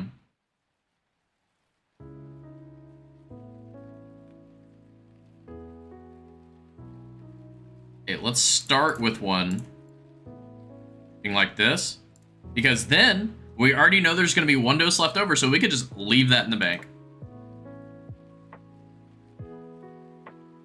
Then we can get 12 like this. Okay, let's buy a few super restores here. Is there a cheaper version of a super restore, or is super restore all we can do?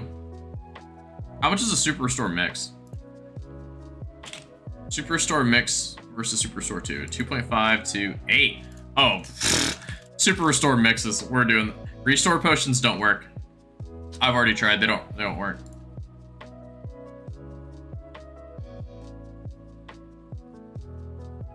Also, house pools. I don't have an easy way to teleport in and out for the most part.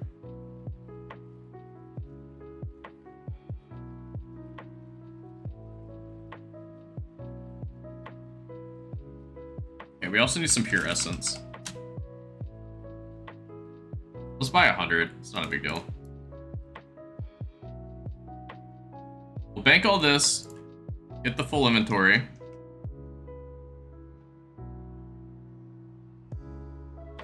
331. I won't have an easy teleport. Not right away, anyway.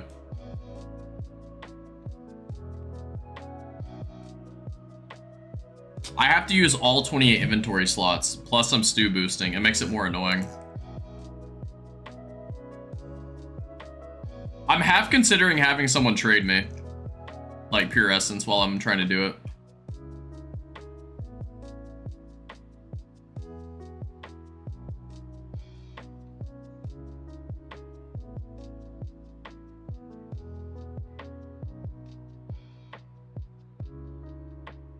You can go do that. If you want, I'm on world 331. If this first inventory doesn't work, then I will do that.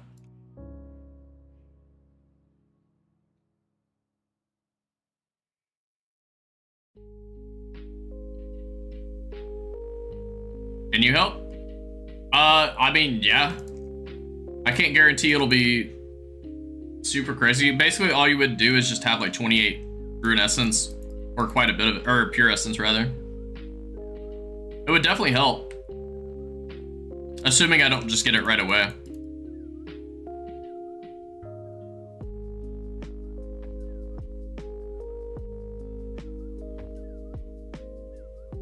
Okay, so I need this. All these. 10, 1, 2. A couple of rune essence just in case. Now we run all the way back. Already heading there? Hell yeah. Yeah, Shane will probably have better teleports than you, Stefanos, to be honest.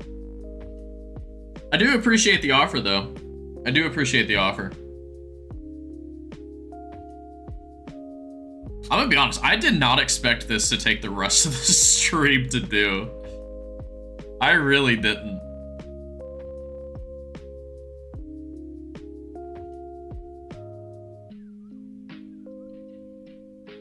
Drop all these. Drop all these. Okay, now we start picking these up. How many inventories do you need? Technically only one. Technically I only need one. But we'll see.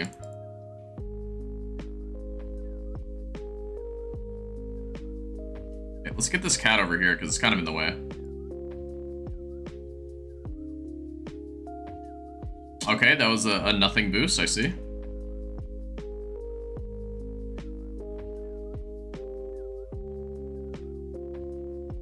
Now's not the time, Beekeeper. Typically, I would always do it.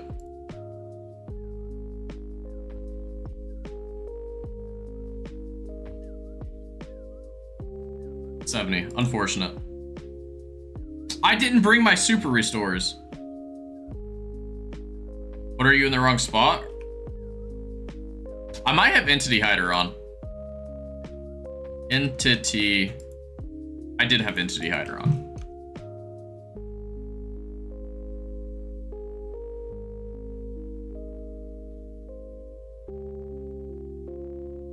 Okay. Okay, we're back. Okay.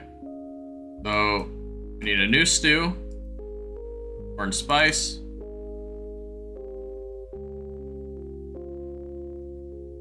That. Drop this spice here. Pick this up. Pick this up. Pick this up. 71 again. I see. Sad.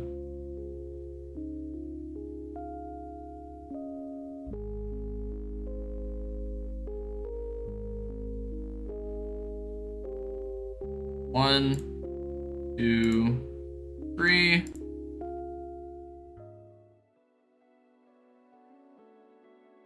$74, not quite, damn. Okay, let's start stacking up these bowls here. Out of the way.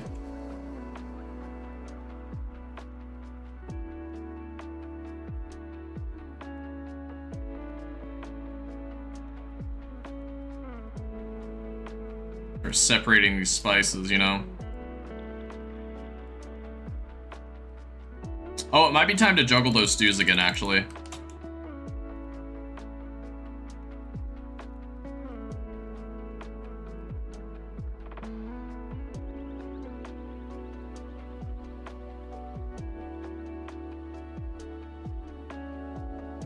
there we go. Drop all these, drop this. Got the essence.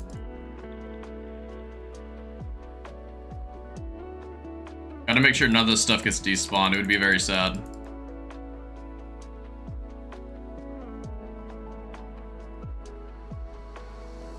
$70. Unfortunate. Gotta reverse one.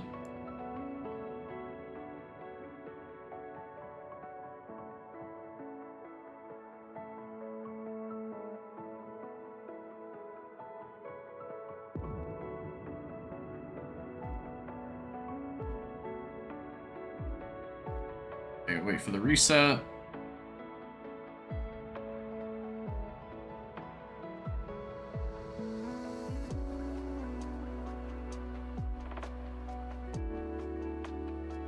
Come on. Guess we could go ahead and reset everything again.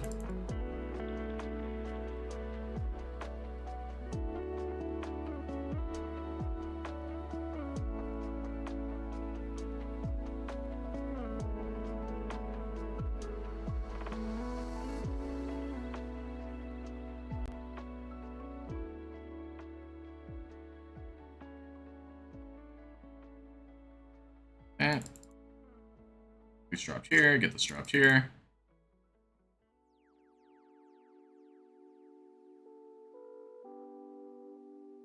Alright. Okay, it's reset now. Okay, perfect. Pick these back up.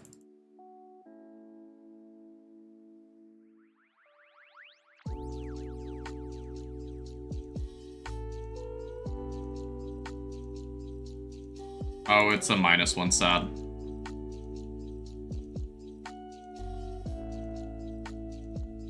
Now we have to wait again.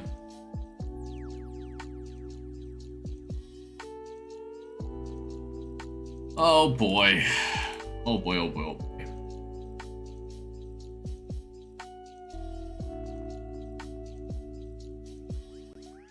Go ahead and start spicing up the next one, I guess.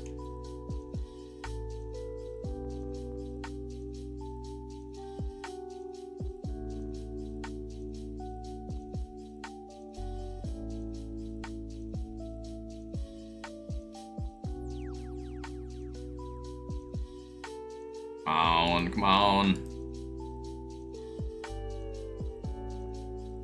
I should have brought the restores. Can't believe I didn't. I literally had empty inventory spaces too. I'm such a troll. Where am I at? I'm inside the water altar.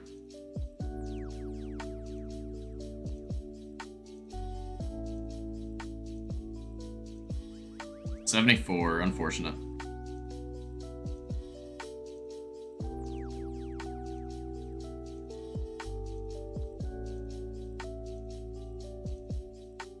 That's south of Valley? No, that's the arrow. It's south of Lumbridge. Gotta remember, it's for the Lumbridge Diaries. 74 again, sad.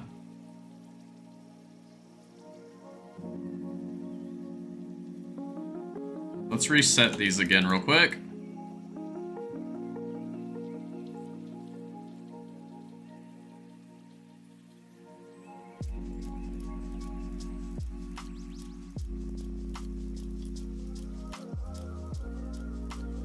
Pick all these up, just to make sure that they're still good.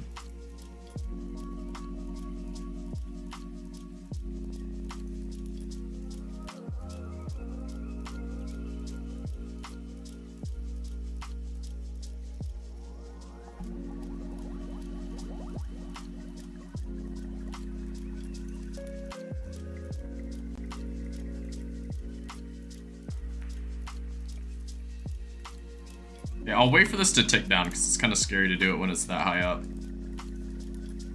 I would hate for it to reset in the middle of a boost like, okay, cool. 67, no, that's an awful one.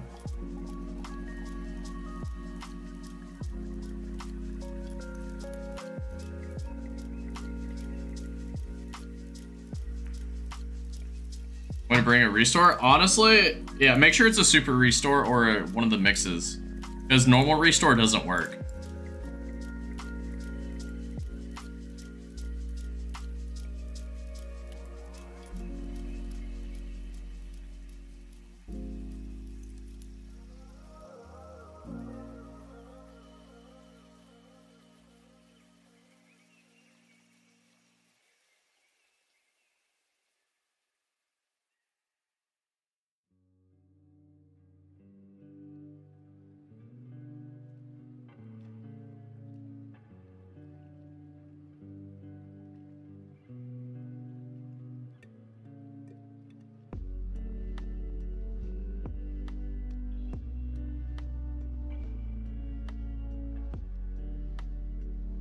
Okay.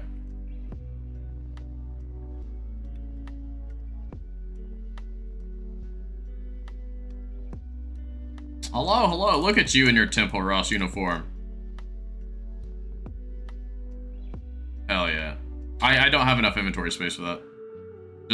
Just one of the restores. Thank you. Drop those for now too. This.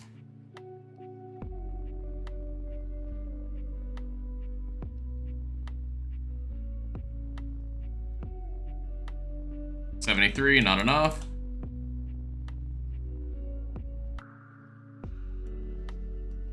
Oh, there's the orange. I got so scared. I thought the orange spices despawned. That would have been so sad.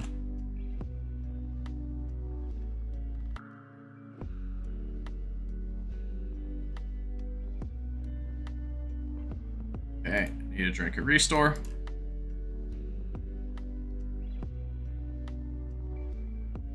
Orange spice. Make a stew. I just drank the stew. God damn it. Alright, well, we're -1 stew.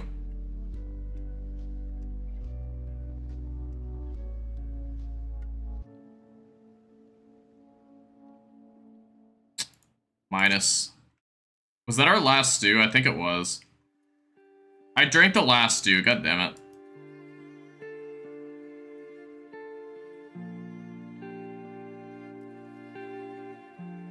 Alright, well.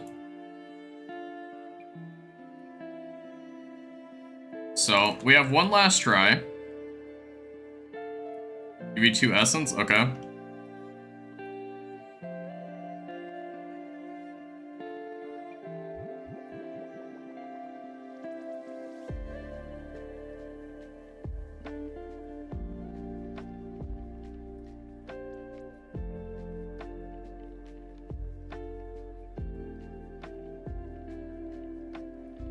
What's the, why am I handing you 2 essence?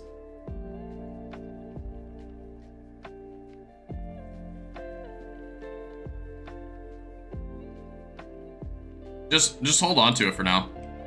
Let me do this. Let me do this. I only have enough for like 1 more. So let me do this. I go grab 1 stew boost and we'll see if we got it.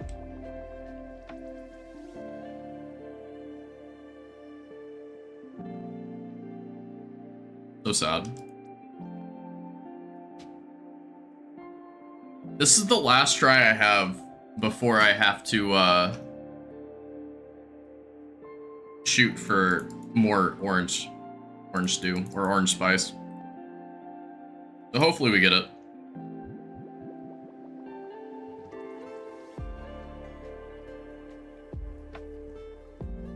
Okay. All right, let's see.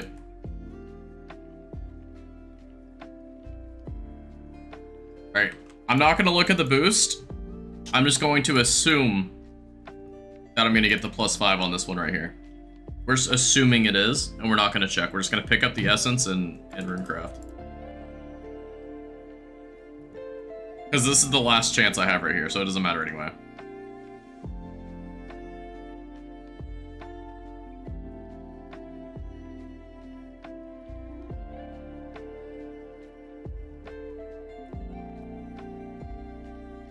Alright, here it is.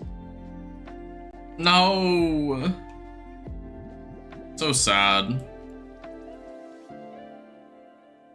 Alright, well, orange spice time, I guess.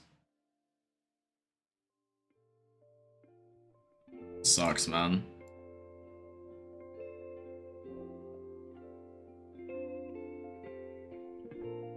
Fastest way is probably teleporting to rat pits in RD. And then run west.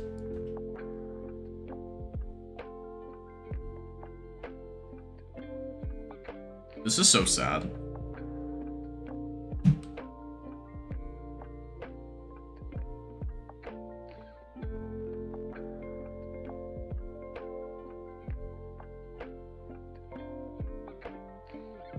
Let me know if you need help later. Will do. I'm actually kind of surprised how unlucky I've been. I feel like I'm not typically this unlucky with orange stew. It's not the worst I've seen, but it's not great.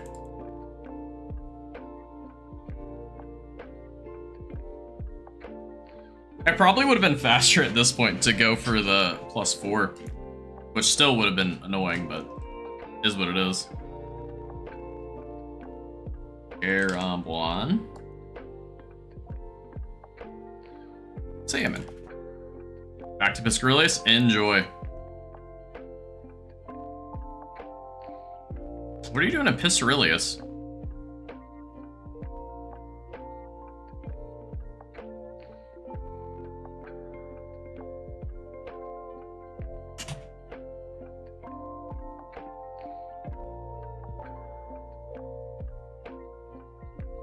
Are you doing anglerfish? What are you doing? Monks? Oh, you're at Piscatorius. You're trolling. There's no redeemable qualities about monks.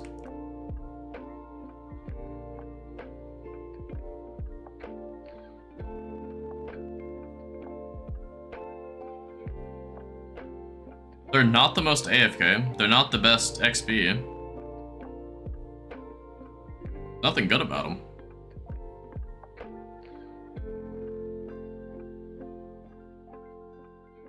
Enough to play Rivals, you're funny. I saw Jalen playing Rivals the other day.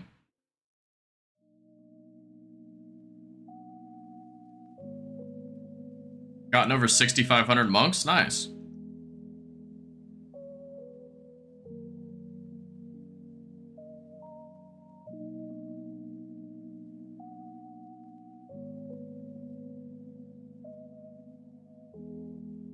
Oh, he's been playing with you, I see.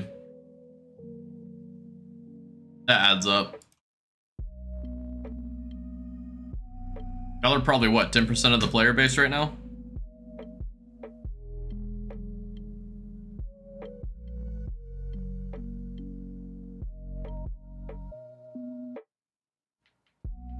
You want to just stop playing on console and start on PC?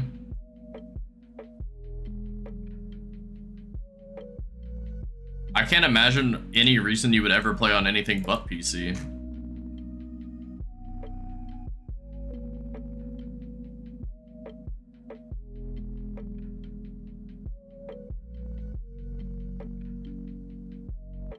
Is there not crossplay on it?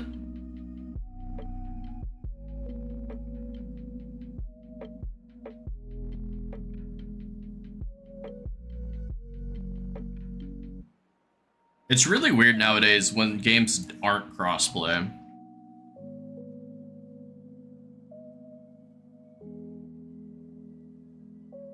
Just get +5 boost, bro? No way you hit me with that. That's insane. And you had the Vorky pet out. That's just mean, Jam. Genuinely just mean. You weren't even in your cow outfit like normal.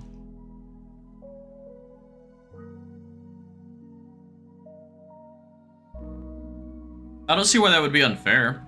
Console gets aim assist, PC doesn't. Too busy delving? Fair enough.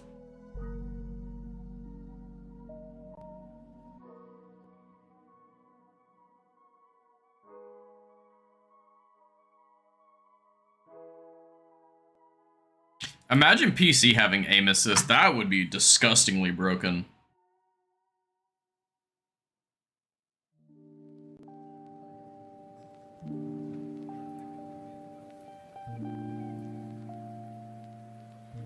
Yeah, but it's so much smoother on PC. Yeah, but aim assist. My argument's always going to come back to yeah, but aim assist. Being able to lock onto your target is leagues better than being smoother.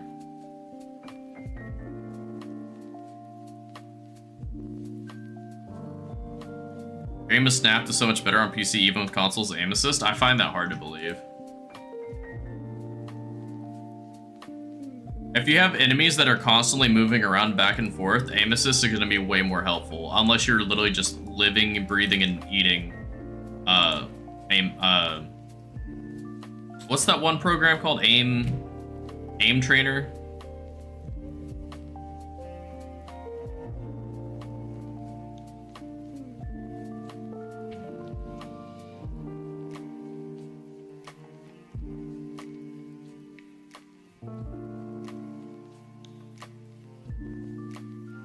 Been no-lifing Rivals lately? I've never even downloaded it.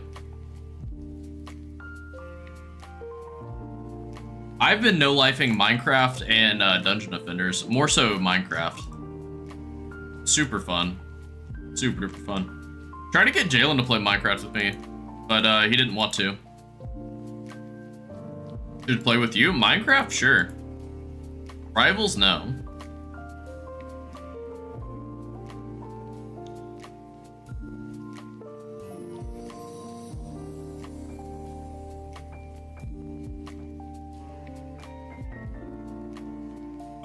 Dot. No way you dot at that.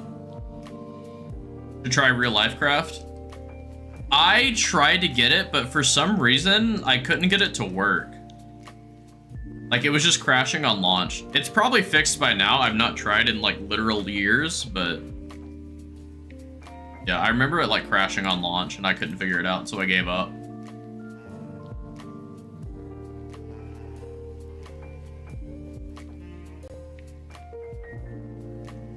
You're getting off, see ya? Alright, see you later. Stream's probably got about another 30 minutes in it right now. I'm gonna be real, I was not expecting to take an hour and a half of trying to orange stew boost. It genuinely would have been faster to get an extra level.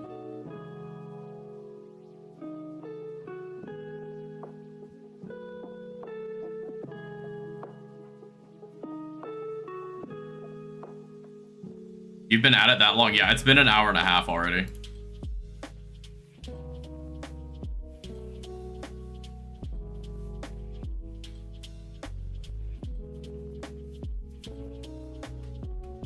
We need a pie boost for Roomcraft, seriously.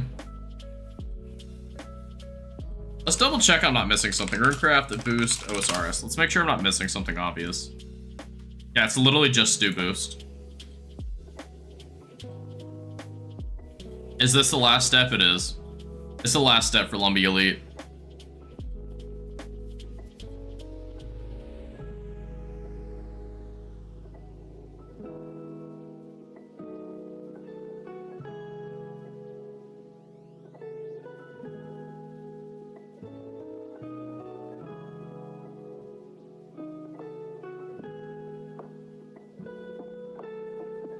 I wish it wasn't, but it is.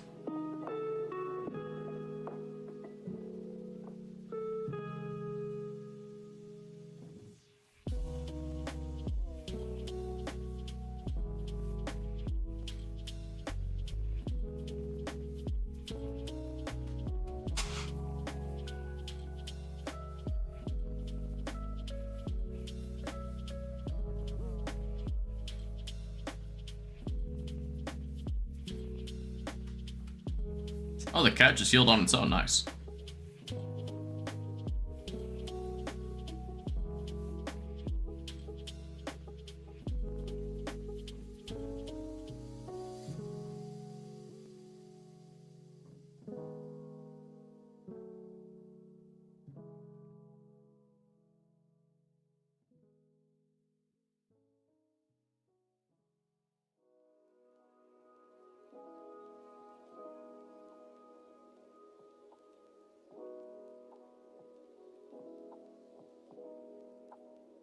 I'm probably gonna go for AD2 Magic before next stream. Because I want to be able to do the elementals, but we still have so much to go with the catalytic. There's really no reason we're rushing this. But... yeah. We would get further into the boost otherwise. I just thought we'd get lucky on the orange too. Honestly, if we don't get the boost in this last set of oranges, I'm probably just not gonna touch it until we're closer to 76 Roomcraft.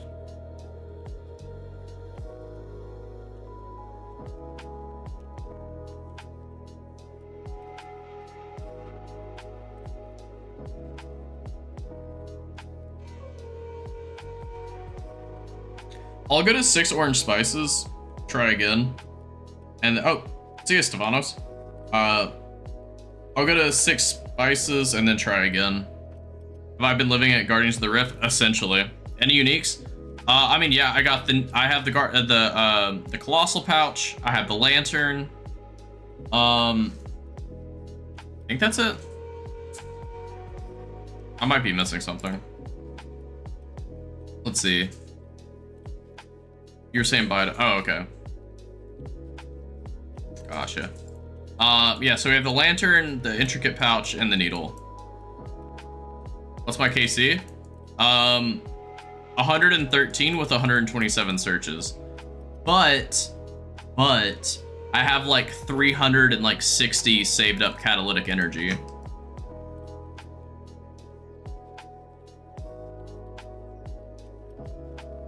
Once it hits 500 catalytic, I'll be doing the elemental.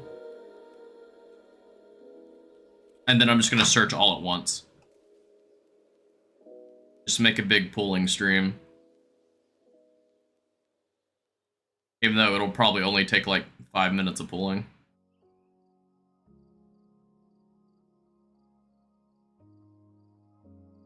$199 KC and 600 searches. Sounds about right. Don't have lantern. Well, you can trade in pearls for a lantern nowadays. Lantern doesn't matter anyway. It's only used in Guardians of the Rift. I'll be trading in my lantern if I need it for the outfit. Outfit's useful outside of the Rift. Lantern you physically can't use outside, which makes it pretty worthless. So I'll be trading it in.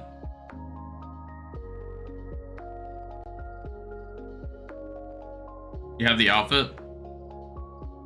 Nice. But yeah, lantern doesn't work outside of Guardians of the Rift, including the Blood Rune one. Doesn't work. You don't get any extra runes.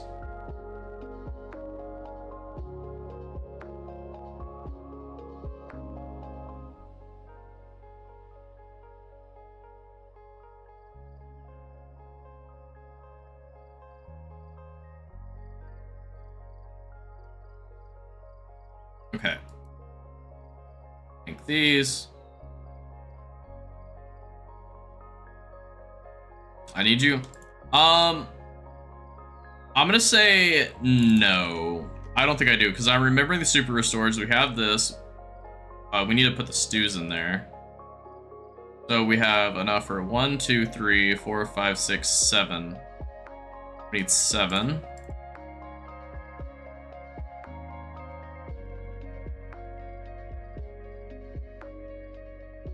I think we're fine.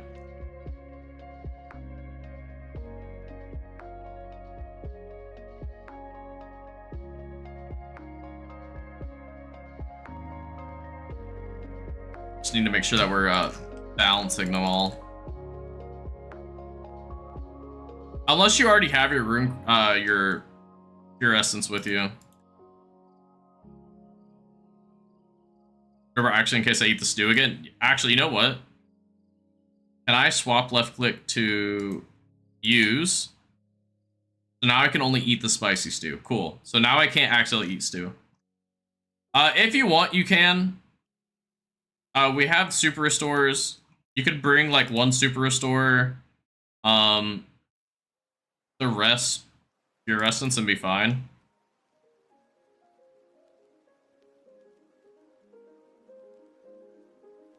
Because I have 4 doses of super restore. Just let me know if you are coming. If not, I'll start dropping and going back.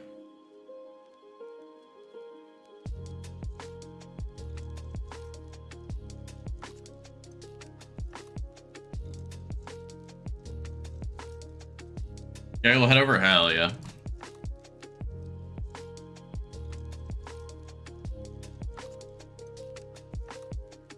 Okay, I've been working on my my Iron Man for what's it called? Mining stars. I'm learning the hard way that apparently free-to-play star mining is half the XP of pay-to-play mining XP. At stars specifically. Do you know that? Because I learned that.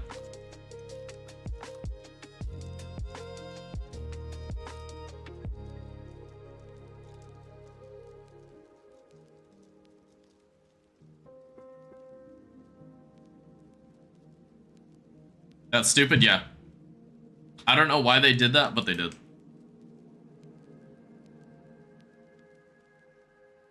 I mean, it saves me paying bonds for my Iron Man that I'm not doing anything but mining stars, though.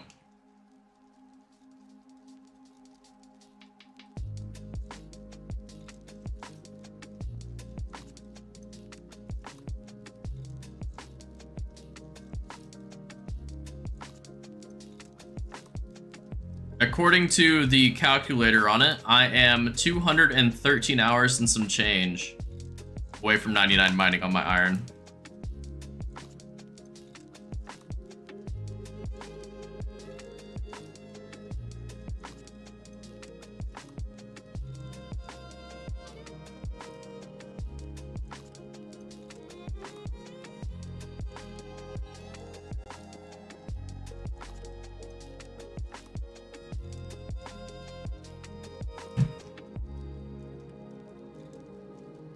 Alright, here you are.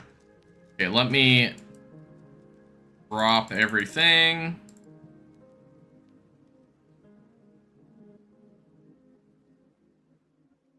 Okay, what do you have?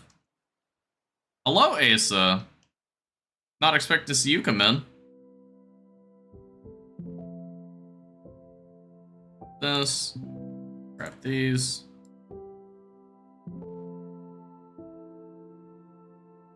$75, unfortunate.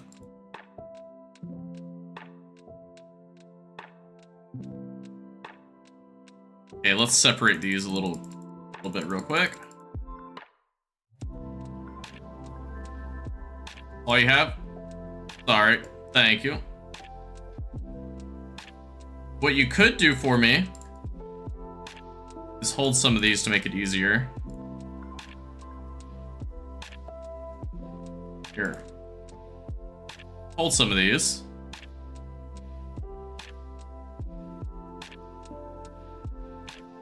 What are you saying fuck to?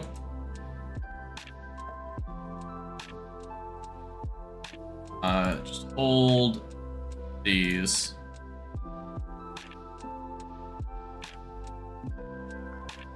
Limited charges on the banner, unfortunate.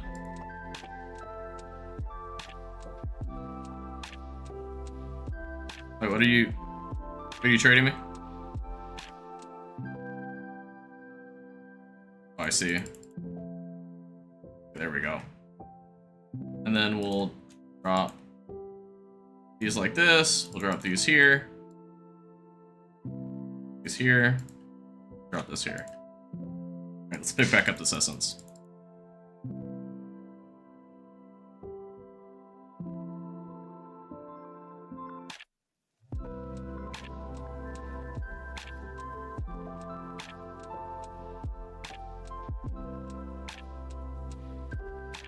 Oh, not enough. Sad.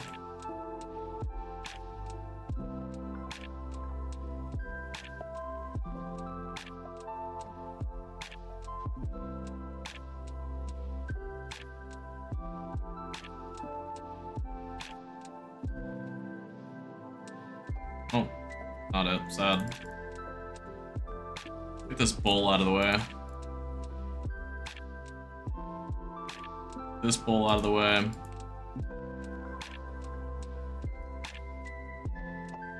Stew, orange spice.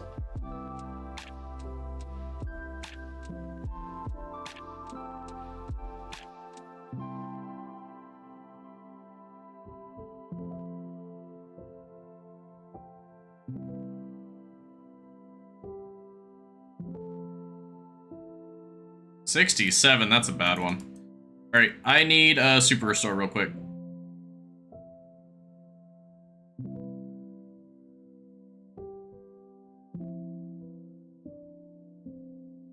Your grilled cheese is looking good. Hell yeah. Love to hear it.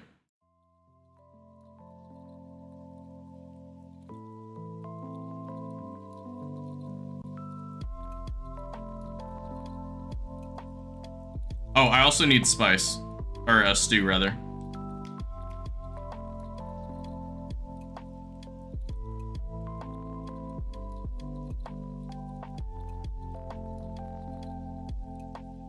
Thank you.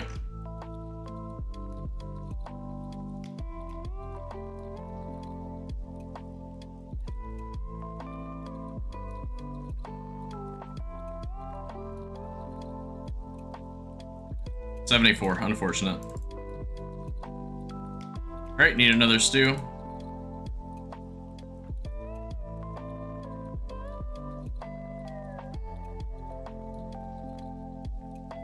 I guess I could just type it, might make it easier.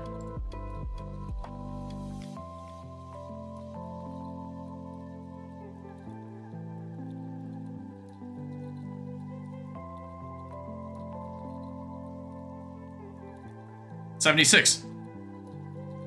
I got it. I got it. Let's go. Thank God, dude. Oh. Wait. That would have been really bad. I don't know if you just saw that or my eyes are playing tricks on me. But I think the spices would have just despawned right there.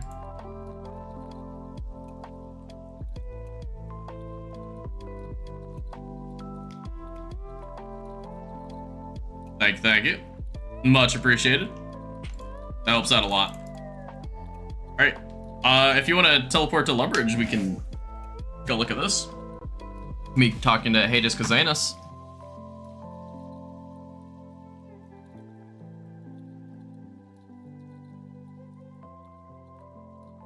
Or yeah, Hades Kazanus. There you are.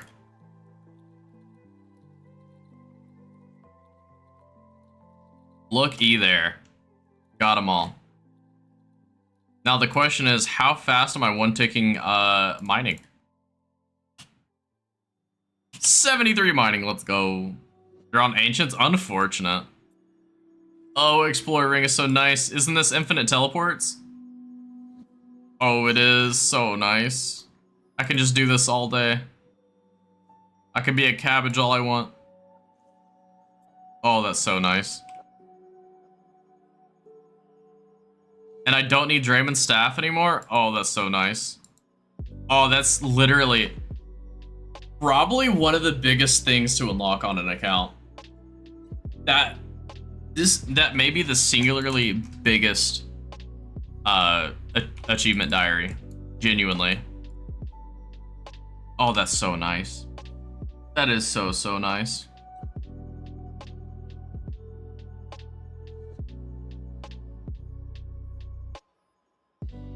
Oh my god. Okay, I thought I just like scammed myself there. Oh man, that's so nice to have. Okay, put that ring back where the other one was. I think that just screwed up some stuff. Maybe not? Where was this ring before?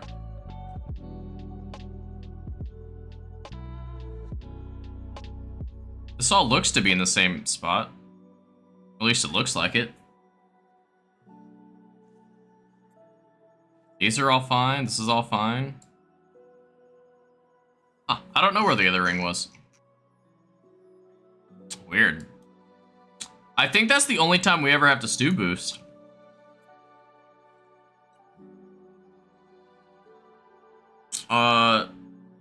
Right? Okay, let's quick recap. We'll never boost, we'll never boost, we'll never boost, we'll never boost. 85 unboostable. Saturated heart for this one. No, we have to stew boost for Runecraft again. Never mind, I'm stupid. Forgot about that. Prompt elite, yeah. Yeah. Sad. Construction, never boost. Hit points will never boost. Summer Pie, the Herblore Pie. Thieving, I'm already at it. Crafting with the Mushroom Pie, I think it is. Fletching with the Dragon Fruit Pie, it is. Slayer with the Wild Pie. Hunter, I don't need to, I don't think. Mining. No, mining, I'm just gonna +3 boost because it's only 85 anyway, so I just get to 82. Smithing, Krovax Grog, fishing, Admiral Pie, cooking, Chef's Delight, fire making. Do I have to do anything with fire making? I don't think I have to boost anything for it. I'm pretty sure it's just the magic log thing with Candor, and which is 85. Wood cutting, get to 87 with that. That's kind of shitty. Farming, it will be the farming pie. So yeah, I think Runecraft is the only thing that I need to orange stew boost. But genuinely, I may not do that at all and actually get to 91 Runecraft whenever I'm going for max. I think that one, funny enough, may just straight up not boost. Could +5 boost woodcut like you did. So I also would need to have 90 Slayer for the +5 boost to matter. Which I will have 90 woodcutting long before I ever hit 90 Slayer. Unless I do something really weird with the account. Because honestly, the goals are going to be from this point. Now that the Lumbridge Elites are done, I don't really care about most of these diaries. The main one I cared about was the Lumbridge Elite. The rest of them are kind of meh. At least in comparison.